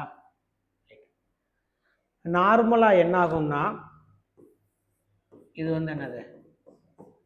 Very good, sun. இது மூன். நமக்கு மூன் தேவையில்லை, சும்மா ஒரு ஓரமாக இருக்கட்டும். நமக்கு தேவை என்னது? சன் தான் தேவை, சரியா? நார்மலாக சன்ரைஸ் வந்து பூமியில் படுது, பூமி ஒரு பாட்டு அப்சர்வ் பண்ணி முடிச்சுட்டு வெளியே போயிடும். இதுதான் நார்மல் ப்ராசஸ். இப்போ இந்த கிரீன் ஹவுஸ் கேஸ் இருக்குது பார்த்தீங்களா? இந்த கிரீன் ஹவுஸ் கேஸ் வந்துட்டு நார்மல் கிரீன் ஹவுஸ் கேஸ் என்னென்னு பார்த்தீங்கன்னா, மேஜர் கேஸ் வந்து என்னது? CO2 தான். CO2 மீத்தேன்னு சொல்லுவாங்க, மேஜர் கேஸ் CO2 தான், சரியா? இப்போ இது அதிகமாகும் போது என்ன ஆகுதுன்னா, இந்த லேயர் வந்து டென்ஸ் ஆகிடும். அப்போ என்ன ஆகுது அப்படின்னா, சன்ரைஸ் வந்து படுது, ரிஃப்ளெக்ட் ஆகி வெளியே போகுது பார்த்தீங்களா? இந்த வெளியே போகிறத தடுத்து மறுபடியும் பூமிக்கு அனுப்பிடுது. அப்போ பூமி இங்கே ஒரு டைம் ஹீட் ஆகுதா? அப்போ திரும்ப இங்கே ஒரு time double the time heat ஆகுதா? இதான் இப்போ இருக்கக்கூடிய மேஜர் ப்ராப்ளம். சன்ரைஸ் வருது, பட்டு ரிஃப்ளெக்ட் ஆகி வெளியே போகிறத வெளியே அனுப்பாமல் மறுபடியும் தடுத்து என்ன ஆயிடுது, பூமிக்கு மறுபடியும் அனுப்பிடுது. இதுதான் நம்மளுக்கு இப்போ இருக்கக்கூடிய மிகப்பெரிய பிரச்சனை. இதுதான் குளோபல் வார்மிங். சரி, பூமி இப்போ ஹீட் ஆகுது அப்படின்னா என்ன காரணம் பார்த்தீங்கன்னா, இந்த பகுதி என்னது, இது ஆர்டிக் கரெக்டா, இந்த பகுதி அண்டார்டிக். இது ரெண்டுமே ரொம்ப வருஷமாவே என்ன ஆயிடுச்சு அப்படின்னா பனிப்பாறையாவே இருந்துச்சு கரெக்டா. இப்போ என்ன ஆகுது அப்படின்னா ஹீட் அதிகமாக அதிகமாக என்ன ஆகுது அப்படின்னா இந்த பனிப்பாறை அப்படியே கொஞ்சம் கொஞ்சமா என்ன ஆகுதுன்னா பிரேக் ஆகி அப்படியே உருக ஆரம்பிக்குது. ஓகேவா? இப்போ உருக ஆரம்பிக்குது அப்படின்னா அந்த உருகின பனிப்பாறையில் உள்ள தண்ணி ஃபுல்லா எங்கே சேரும், கடல்ல கலக்கும். கடல் தண்ணி அது எங்கே வழி எங்கே இருக்கு, அடுத்து கடல் தண்ணி எங்கே போகும், லேண்டுக்குள்ளதான் என்ட்ரு ஆகும். ஏன்னா அதுக்கு என்ன இருக்கு, அது போறதுக்கு வந்துட்டு வழி எதுவுமே இல்லை. அப்ப என்ன ஆகும், அப்போ வந்து உள்ள ஃபுல்லா வந்துட்டு லேண்டுக்குள்ள என்ட்ரு ஆகும். ஆர்டிக்ல ஒரு பாறை உருகுச்சுன்னா நமக்கு இந்தியாவுக்கு பிரச்சனை வருமா, வராது. ஏன், ரஷ்யா இருக்குது, சைனா இருக்குது, அதை தாண்டி இமயமலை இருக்கு, அதை தாண்டி கண்டிப்பா என்ன கிடையாது, இந்தியாவுக்கு பிரச்சனை வராது. ஆனா கடவுளோட அருள்னால ஆர்டிக்ல எந்த பாறையும் உருகிறது இல்லை. பாறை எல்லாமே அண்டார்டிக்ல தான் உருகுது அதிகமா. அண்டார்டிக்ல பாறை உருகுனா ஃபர்ஸ்ட் பாதிக்கப்படுறது யாரு,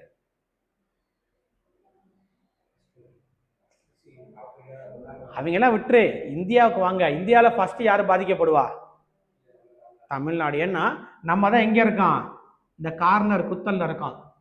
நமக்கு என்னது, 3 பக்கமும் நமக்கு என்னது, கடல் தான். அப்ப என்ன ஆகும்னா எல்லா பக்கமும் கடல் என்ன ஆகும்னா உள்ள வர ஆரம்பிக்கும். அதான் இப்ப பெரிய ப்ராப்ளம். இப்ப நீங்க நினைக்கிற மாதிரி பாறை உருகுது அப்படின்னா குட்டியா நம்ம ரெண்டு போட்டோ எடுக்கிற சின்ன பாறை இல்லை. நியூயார்க், வாஷிங்டன், இந்தியாவில் பாதி சைஸுக்கு இருக்கும் பாறை. வந்து அவ்வளோ பெரிய பாறை வந்து அப்படியே கலண்டும், அப்படியே பிரேக் ஆகி அப்படியே கொஞ்சம் கொஞ்சமா கடல்ல நகண்டு வந்து அப்படியே கொஞ்சம் கொஞ்சமா கரையை கொஞ்சம் கொஞ்சமா என்ன பண்ணு கடல்ல வந்து அப்படியே தண்ணியை வந்து கலந்து விடும் ஃபுல்லா. அப்படியே பாறைனா சின்ன லெவலில் இருக்காது. ஒரு பாறை H2Bன்னு சொல்லுவாங்க, கடைசியாக உடஞ்ச பாறை வந்துட்டு அது உடஞ்சி பிரேக் டவுன் என்ன பண்ண அப்படியே கொஞ்சம் கொஞ்சமா நகண்டு டிராவல் பண்ண ஃபுல்லா. பாறைங்கிறது என்ன கிடையாது, சின்ன பாறை இல்லை. நியூயார்க், வாஷிங்டன் லெவலுக்கு இருக்கக்கூடிய அந்த அவ்வளோ பெரிய ஊர் அளவுக்கு இருக்கக்கூடிய ஒரு பெரிய கண்ட திட்டு மாதிரி இருக்கு. அப்படியே அந்த பாறை அப்படியே என்ன ஆகும்னா பிரேக் ஆயிரும். அப்படியே மீனிங் புரியுதா என்ன சொல்றேன்னு சொல்லிட்டு, ரைட். இதான் என்னது இப்ப இருக்கக்கூடிய மேஜர் ப்ராப்ளம். இதான் என்னது, கிரீன் ஹவுஸ் எஃபெக்ட் அப்படின்னு சொல்லுவாங்க. என்ன அர்த்தம், அப்ப இந்த கிரீன் ஹவுஸ் கேஸ் நல்லதா கெட்டதா, திரும்ப அங்கே எப்படிடா போறது, இதுவா,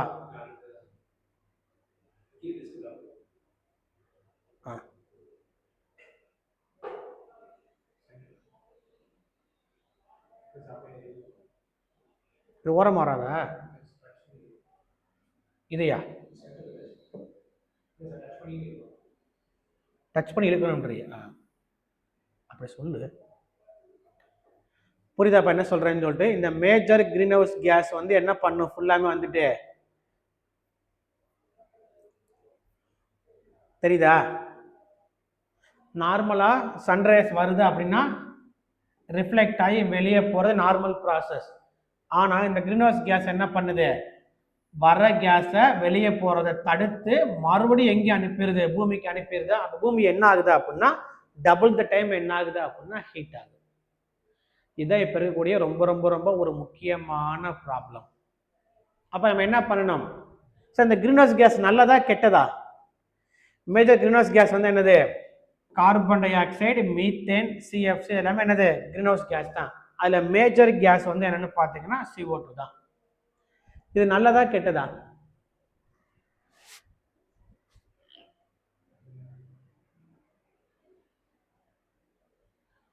நல்லதுன்னா நல்லது, கெட்டதுன்னா கெட்டதா. கிரீன் ஹவுஸ் கேஸ் நல்லது தான்.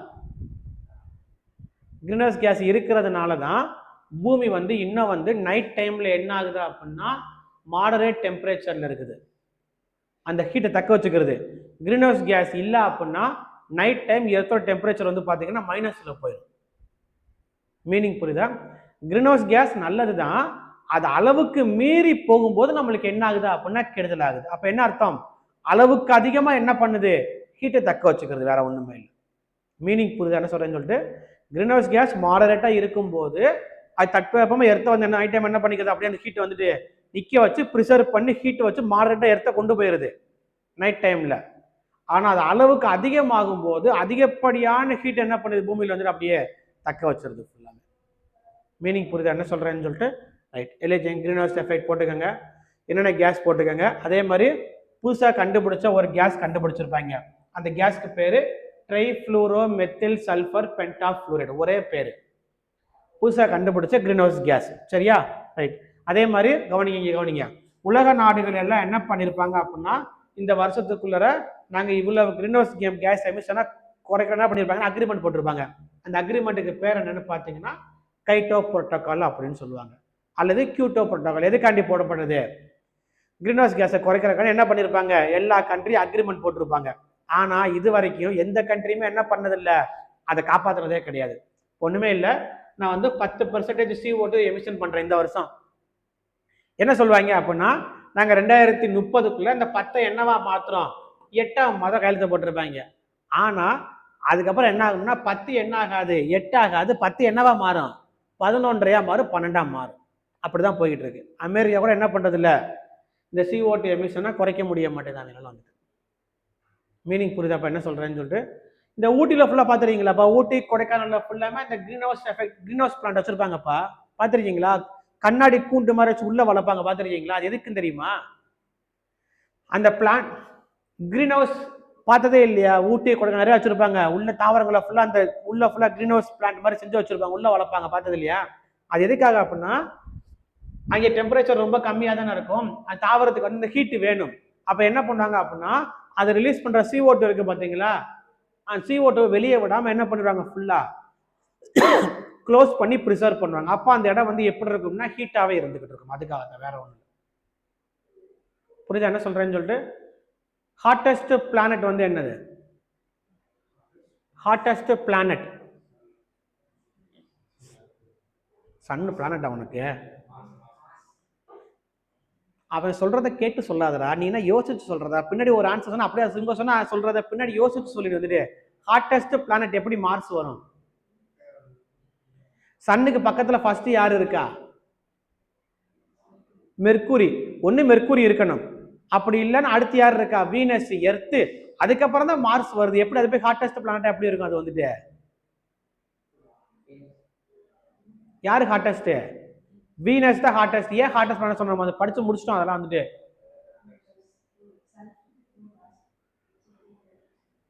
மெர்க்குரி தான் சன்னுக்கு பக்கத்துல இருக்குது, ஆனா மெர்க்குரியை விட வீனஸ் வந்து ஹாட்டஸ்ட் படிச்சிருக்கோம். ஏன்? ஏன்னா நம்ம அட்மாஸ்பியர்ல என்ன கேஸ் அதிகமா இருக்குது, நம்ம அட்மாஸ்பியர்ல என்ன கேஸ் அதிகமா இருக்கும், நைட்ரஜன், கரெக்டா? அதே மாதிரி வீனஸ் ஒரு அட்மாஸ்பியர் ஃபுல்லாமே என்ன இருக்கும்னா CO2 கேஸ் இருக்கும். CO2 கேஸ் வந்து என்ன கேஸ், ஒரு கிரீன் ஹவுஸ் கேஸ். அப்ப என்ன அர்த்தம், நம்மளுக்கு இவ்வளவு CO2 இருக்கும் போதே நமக்கு இவ்வளவு ஹீட்டை தக்க வச்சுக்கிறது. வீனஸ் ஃபுல்லாமே என்னதான் இருக்கும், CO2 தான் இருக்கும். அப்ப என்ன அர்த்தம், உள்ள வர எந்த ஹீட்டும் என்ன பண்ணாது, வெளியே அனுப்பவே அனுப்பாது. அப்ப பயங்கரமா ஹாட்டான பால் மாதிரி இருக்கும் வீனஸ் வந்துட்டு. சரியா, எழுதிங்க. அது காரணம் வந்து யாரு, இந்த CO2 கேஸ் தான். புரியுதா? அங்கேயே எழுதி போட்டிருப்பேன், வீனஸ் தான் வந்து மெர்க்குரியோட ஹாட்டஸ்ட். அது காரணம் என்னது, அதுல இருக்கக்கூடிய முக்கியமான இந்த CO2 கேஸ் தான்.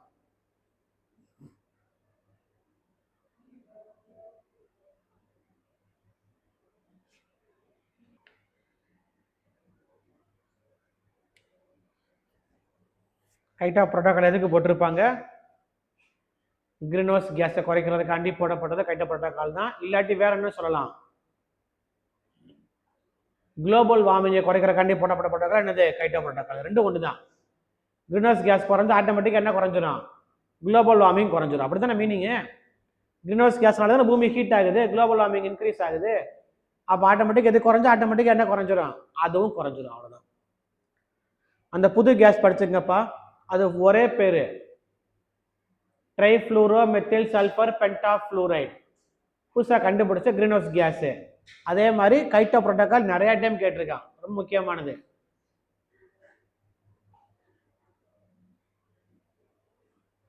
இப்போ தெரிஞ்சுக்கிட்டீங்களா கிரீன் ஹவுஸ் கேஸ்னா என்னது, கிரீன் ஹவுஸ் எஃபெக்ட்னா என்னது, குளோபல் வார்மிங் என்னது, மூணு ஒரே மீனிங் தான்.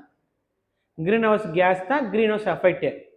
கிரீன் ஹவுஸ் எஃபெக்ட் வரதுனால என்ன வருது, குளோபல் வார்மிங் வருது. அவ்வளவுதான், மூணுமே ஒரே மீனிங் தான்.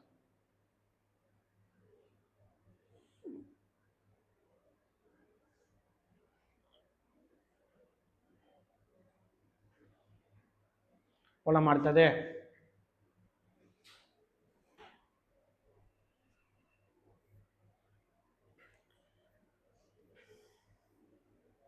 கரெக்டா, இதான் என்னது கைட்டோ புரோட்டோகால், அதாவது என்னது கியோட்டோ புரோட்டோகால். சரியா, அடுத்து என்னது ஓசோன் டெப்ளீஷன். இதான் நீங்க என்னது ஓசோன் டெப்ளீஷன். ஓசோன் மீனிங் என்னது, ஓசோன்ல ஓட்டைன்னு அர்த்தம். சரியா, ஃபர்ஸ்ட் பாயிண்ட் தெரிஞ்சுங்க, ஓசோன் எங்க இருக்கும் அப்படின்னு பார்த்தீங்கன்னா ஸ்ட்ராட்டோஸ்பியர்ல இருக்கும். Troposphere, stratosphere, mesosphere, ionosphere, etcetera 5 layer இருக்கும். அதுல ஓசோன் எங்க இருக்கும், ஸ்ட்ராட்டோஸ்பியர்ல இருக்கும். ஃப்ளைட் எல்லாமே எங்கே தான் பறக்கும், ஸ்ட்ராட்டோஸ்பியர்ல தான் ஃபுல்லா பறக்கக்கூடியது. சரியா, ஓசோனுக்கு ஃபார்முலா என்னன்னு பார்த்தீங்கன்னா O3. சரியா, கவனிச்சுக்கு அப்புறம் எழுதிக்கலாம். இந்த ஓசோனோட முக்கியமான பணி என்னன்னு பார்த்தீங்கன்னா சன்ல இருந்து வரக்கூடிய அந்த அல்ட்ரா வயலட் ரேஸ் இருக்கு பாத்தீங்களா, அதை ஃபில்டர் பண்ணக்கூடியது யாரோட வேலை, இந்த ஓசோனோட முக்கியமான வேலை. சன்ல யூவி ரேஸ் வருது பாத்தீங்களாப்பா, அது நம்ம ஸ்கின்ல பார்த்தா நம்ம ஸ்கின் அலர்ஜி, ஸ்கின் கேன்சர் எல்லாமே வரும். அந்த டைரக்டா வரக்கூடிய ரேஸை இந்த ஓசோன் லேயர் தான் என்ன பண்ணோம்னா ஃபில்டர் பண்ணிவிடும். மீனிங் புரியுதா என்ன சொல்றேன்னு சொல்லிட்டு. அப்ப இப்ப நம்ம யூஸ் பண்ணக்கூடிய இந்த சிஎஃப்சி கேஸ் இருக்கு பாத்தீங்களா, இது என்ன பண்ணும்னா இந்த ஓசோன் லேயர் O3 இருக்கு பாத்தீங்களா, இந்த O3 வரைக்கும் ரொம்ப ஸ்ட்ராங்கா இருக்கும். ஓகேவா, இந்த சிஎஃப்சி கேஸ் மேல போய் என்ன பண்ணோம்னா இந்த O3 கூட மிக்ஸ் பண்ணி இந்த O3 என்னவா பிரிச்சு விட்டுரும் அப்படின்னு பார்த்தீங்கன்னா O2வா பிரிச்சு விட்டுரும். இந்த O3 வரைக்கும் ஸ்ட்ராங்கா இருக்கும். ஒன்ஸ் இப்படி பிரிஞ்சிருச்சு அப்படின்னா திரும்ப இந்த O2 பிளஸ் O சேர்ந்து O3 மாறுது பாத்தீங்களா, அதுக்கு முன்னாடியே திரும்ப இது போய் என்ன பண்ணி விட்டுரும்னா O2 O பிளஸ் ஓவா பிரிச்சு விட்டுரும். O3 சேர்ந்து என்ன பண்ணி வந்து அப்படியே பிரிச்சு விட்டுரும். ஓவா இருக்கும், அது கண்டிப்பா என்ன ஆயிரும்னா வீக் ஆயிரும். அப்ப இப்ப இந்த இடத்துல இப்படி ஒரு லேயர் இருக்கா அப்படின்னா இந்த இடம் வந்து O3 இருக்கா, அப்ப இங்க வரக்கூடிய ரேஸ் வந்து என்ன ஆகும்னா ஃபில்டர் பண்ணி எங்க வரும், எர்த்துக்கு வரும். அப்ப இங்க O பிளஸ் O பிரிஞ்சு ஓட்டை ஆயிடுச்சா, காணாம ஆயிடுச்சா, அப்ப இங்க வரக்கூடிய ரேஸ் வந்து என்ன ஆகுது, ஃபில்டர் ஆகாம நேரம் நம்ம உடம்புல வந்து படுதா. அப்ப இப்படி வரக்கூடிய ரேஸ் வந்து என்ன ஆகும்னா பிளான்ட்ல படுறாலும் பிளான்ட் செத்து போயிடும். நம்ம ஸ்கின்ல பட்டா நமக்கு ஸ்கின் அலர்ஜி, ஸ்கின் கேன்சர் எல்லாம் வரக்கூடிய சான்சஸ் இருக்கு. மீனிங் புரியுதா, அதான் முக்கியமானது. இந்த ஓசோன் வந்து என்ன பண்ணுது, இந்த சிஎஃப்சி கேஸ் என்ன பண்ணுது, O3 என்னவா மாத்துது, ரெடியூஸ்டு டு O2வா மாத்தி விட்டுரும். சரியா, கவனிங்க. இப்போ இங்க வரக்கூடிய ரேஸ் வந்து என்ன ஆகுது, நமக்கு நல்லா ஃபில்டர் ஆகி வருது. இங்க வரக்கூடிய ரேஸ் நமக்கு என்ன வருது, டேரக்டா நமக்கு வந்துட்டு உடம்புக்குள்ள வந்து பட்டா ஆட்டோமேட்டிக்கா நமக்கு என்ன வரும், ஸ்கின் அலர்ஜி, ஸ்கின் கேன்சர் எல்லாம் வரக்கூடிய. மீனிங் புரியுதா, இதான். அடுத்து இந்த ஓசோன் லேயர் இருக்கு பாத்தீங்களா, இந்த ஓசோன் லேயரை பாதுகாக்கிறதுக்காண்டி எல்லா கண்ட்ரியும் என்ன பண்ணிருப்பாங்க, ஒரு அக்ரிமெண்ட் போட்டிருப்பாங்க. அந்த அக்ரிமெண்ட்டுக்கு பேர் என்னன்னு பாத்தீங்கன்னா மான்ட்ரியல் புரோட்டோகால் அப்படின்பாங்க. கைட்டோ அதுக்கு போட்டிருப்பாங்க. குளோபல் வார்மிங் காண்டி போடப்பட்டது கைட்டோ புரோட்டோகால். மான்ட்ரியல் புரோட்டோகால்ங்கிறது எதுக்கு போட்டிருக்காங்க, ஓசோன் படலத்தை பாதுகா என்ன பண்ணிருப்பாங்க போடப்பட்ட மான்ட்ரியல் புரோட்டோகால் அப்படின்னு சொல்லுவாங்க. மீனிங் புரியுதா, இவ்வளவுதான் மொத்த பாயிண்ட். ஸோ தெளிவாக எழுதிங்க. ஓசோனுக்கு ஃபார்முலா O3 எழுதிங்க. ஓசோன் எங்கே இருக்குது, ஸ்ட்ராட்டோஸ்பியர்ல இருக்குது. ஓசோன் முக்கியமான பணி என்னது, ஓசோன்ல ஓட்ட விடுகிறதுக்கு முக்கியமான கேஸ் வந்து யாரு, இந்த குளோரோ ஃப்ளோரோ கார்பன். இந்த சிஎஃப்சி கேஸ் எங்கேருந்து வெளியே வருது,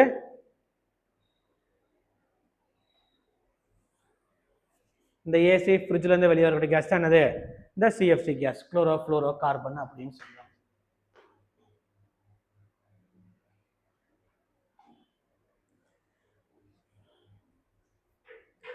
அடுத்து இது எழுதுங்க, மான்ட்ரியல் புரோட்டோகால் எதுக்காக, அவ்வளவுதான், இதை மட்டும் எழுதிங்க. சிஎஃப்சி கேஸை குறைக்கிறதுக்காகவும் ஓசோன் படலத்தை பாதுகாக்க என்ன பண்ணிருப்பாங்க, எல்லா கண்ட்ரியும் போட்ட அக்ரிமெண்ட்டுக்கு பேர் தான் என்னது, இந்த மான்ட்ரியல் புரோட்டோகால்.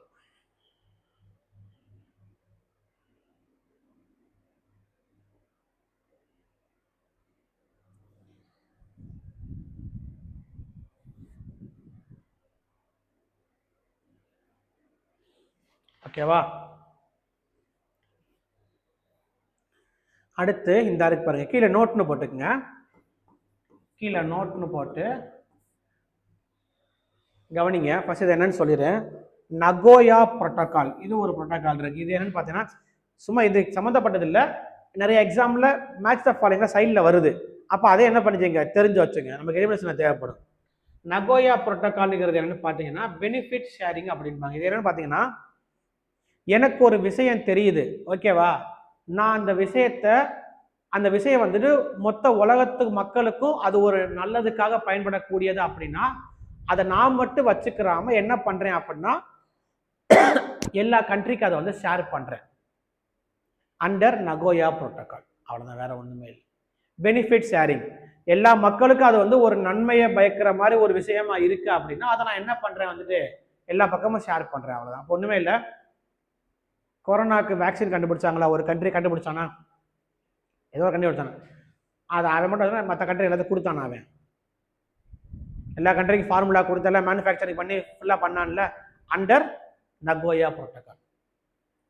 நான் தான் கண்டுபிடிச்சேன், அதான் அது வந்து என்னோட இதுக்காண்டி கிடையாது, அது உலக மக்கள் எல்லாத்துக்குமே அது பயன்படக்கூடிய ஒரு விஷயம்னுக்கிறப்ப அதை நான் மட்டும் வச்சுக்கிறாம நான் என்ன பண்றேன் எல்லா கண்ட்ரிக்கும் அதை வந்து என்ன பண்றேன் அப்படின்னா ஷேர் பண்றேன் அண்டர் என்ன புரோட்டோகால், நகோயா புரோட்டோகால். நீ என்ன பண்ணுறீங்க நகோயா புரோட்டோகால்னு போட்டுங்க, என்ன போட்டுங்க போட்டு என்ன போட்டுங்க பெனிஃபிட் ஷேரிங் மட்டும் போட்டுங்க, போதும். அவ்வளோதான். மீனிங் புரியுதா என்ன சொல்றேன்னு சொல்லிட்டு. இப்போ கைட்டோ புரோட்டோகால்னுங்கிறது குளோபல் வார்மிங்காக, சரியா. அதே மான்ட்ரியல் புரோட்டோகால்னுங்கிறது ஓசோன் படலத்தை பாதுகாக்கிறதுக்காண்டி. நகோயா புரோட்டோகால்னுங்கிறது என்னது பெனிஃபிட் ஷேரிங், உலக மக்கள் எல்லாத்துக்கும் அது ஒரு நன்மையான ஒரு விஷயமா அமையுது அப்படின்னா ஓகேவா. அப்போ நம்ம அதை என்ன பண்றோம், நம்ம வந்து அதை நமக்கு மட்டும் இல்லாமல் என்ன பண்றோம் எல்லா மக்களுக்கும் அதை வந்து ஷேர் பண்றோம் அண்டர் என்ன புரோட்டோகால், நகோயா புரோட்டோகால். அவ்வளவு, சரியா. அடுத்து என்ன ஹெட்டிங் போட்டுங்க,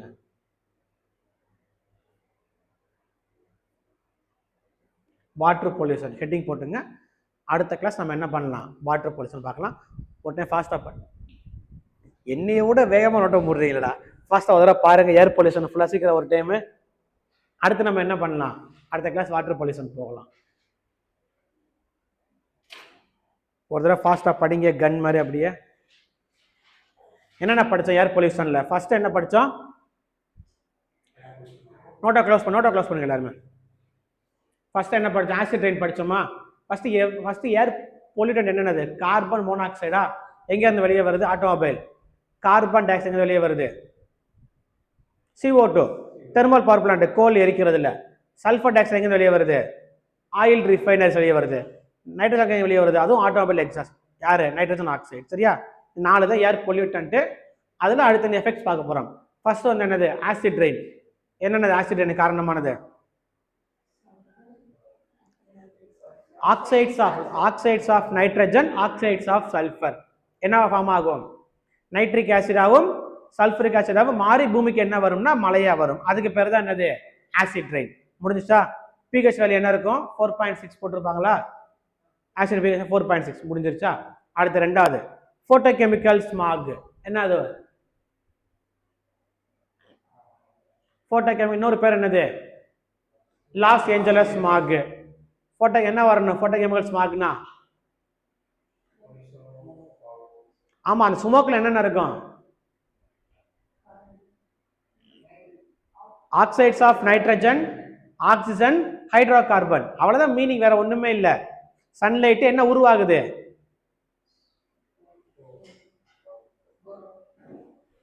என்ன உருவாகும், ஒரு புது காம்பவுண்ட் உருவாகுமே, பேன்னா என்னது, பெராக்சி அசிட்டைல் நைட்ரேட். பேன் என்ன பண்ணும், குளோரோஃபில் டேமேஜ் பண்ணிடும், முடிஞ்சு போச்சு, அவ்வளவுதான். அடுத்து கிளாசிக்கல் ஸ்மாக், லண்டன் ஸ்மாக். அங்க என்ன பாய்சனு, SO2 பாய்சன். என்ன உருவாகும், சல்பூரிக் ஆசிட் ஏரோசோல் ஸ்ப்ரே. அவ்வளவுதான், முடிஞ்சு போச்சு. அடுத்து வேற என்ன படிச்சோம், அடுத்து போபால் கேஸ் ட்ராஜடி. என்ன கேஸ், மெத்தில் ஐசோசயனேட். சயனைடு கிடையாது, எத்தில் கிடையாது, மெத்தில் ஐசோசயனேட். ஆப்ஷன் அப்படிதான் கொடுத்துருப்பாங்க, methyl isocyanate, ethyl isocyanate, methyl isocyanide, ethyl isocyanate. இப்படி தான் ஆப்ஷன்ல கொடுத்துருப்பாங்க. என்ன answer, methyl isocyanate, MIC. Bhopal விஷவாயு சம்பவம். அவ்வளவுதான், சரியா. அடுத்த பிளாக் லங் டிசீஸ் யாருக்கு வரக்கூடியது, கோல் மைனிங் வரக்கூடிய வர பிளாக் லங் டிசீஸ். அவ்வளோதான். ஒயிட் லங் யாருக்கு வரக்கூடியது? காட்டன் டெக்ஸ்டைல ஒயிட் லங் வரக்கூடியது. அடுத்து வேற என்ன படித்தோம்? கிரீன் ஹவுஸ் கேஸ் படித்தோமா? கிரீன் ஹவுஸ் எஃபெக்ட் என்ன gas? Major greenhouse gas CO2, methane, CFC வரும், நைட்ரஜனும் வரும். சரியா? மேஜர் CO2 தான். சரியா? ரைட். அதை பாதுகாக்க அந்த அக்ரிமெண்ட் என்ன அக்ரிமெண்ட்? CO2 இது கிரீன் ஹவுஸ் கேஸை குறைக்கிறதுக்காண்டி கைட்டோ புரோட்டோகால் அல்லது கியோட்டோ புரோட்டோகால் அப்படின்னு சொல்லுவாங்க. புதுசாக கண்டுபிடிச்ச கேஸ் பேர் ஞாபகம் இருக்கா இருக்காச்சும்? Trifluoromethyl sulphur pentafluoride. புதுசாக கண்டுபிடிச்ச கிரீன் ஹவுஸ் கேஸ். சரியா? கிரீன் ஹவுஸ் கேஸ் தான் என்னது? குளோபல் வார்மிங்க்கு முக்கியமானது. ஓகேவா? அடுத்து ஓசோன் டெப்ளிஷன். ஓசோன் எங்கே இருக்கும்? ஸ்ட்ராட்டோஸ்பியர்ல. Ozone formula O3. ஓகேவா? ஓசோனோட முக்கியமான பணி என்னது? என்ன வேலை பண்ணும்? Filter ultraviolet. சன்ல இருந்து வரக்கூடிய ரேஸ்க்கு பேர் அல்ட்ராவயலட் ரேஸ். அவ்வளவுதான். அதை ஃபில்டர் பண்றது யாரோட வேலை? இந்த ஓசோன் வேலை. ஓசோன்ல ஓட்ட போடுறதுக்கு முக்கியமான கேஸ் வந்து யாரு? CFC, குளோரோ ஃப்ளூரோ கார்பன் தான் என்னது? Main gas. சரியா? அதை பாதுகாக்க போடப்பட்ட அக்ரிமெண்ட்டுக்கு பேரு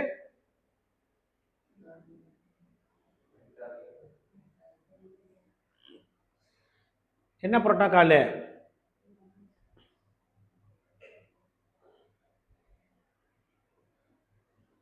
மான்ட்ரியல் புரோட்டோகால். மறக்கக்கூடாது. மொத்தமே 2 புரோட்டோகால். கைட்டோ புரோட்டோகால் ஓசோனுக்கு, சாரி கைட்டோ வந்து எதுக்கு? குளோபல் வார்மிங்க்கு, கிரீன் ஹவுஸ் கேஸுக்கு. மான்ட்ரியல் எதுக்கு? ஓசோன் டெப்ளிஷனுக்கு, ஓசோனை பாதுகாக்கிறதுக்காண்டி. நகோயா புரோட்டோகால் வந்து என்னது? இந்த பெனிஃபிட் ஷேரிங்க்கு கடைசியா படிச்சோம். ஓகேவா? டவுட் இருக்கா ஏதாச்சும்? அடுத்த கிளாஸ் என்ன பண்ணுறதுங்க? தரவா படிச்சுட்டு வந்துருங்க. அடுத்து நம்ம என்ன பண்ணலாம்? வாட்டர் பொல்யூஷனை முடிச்சுட்டு லேண்ட் பொல்யூஷனை முடிச்சுட்டு அடுத்து சின்னதான் அப்புறம் மெட்டலர்ஜியை பற்றி கொஞ்சம் படிப்போம் நம்ம. சரியா?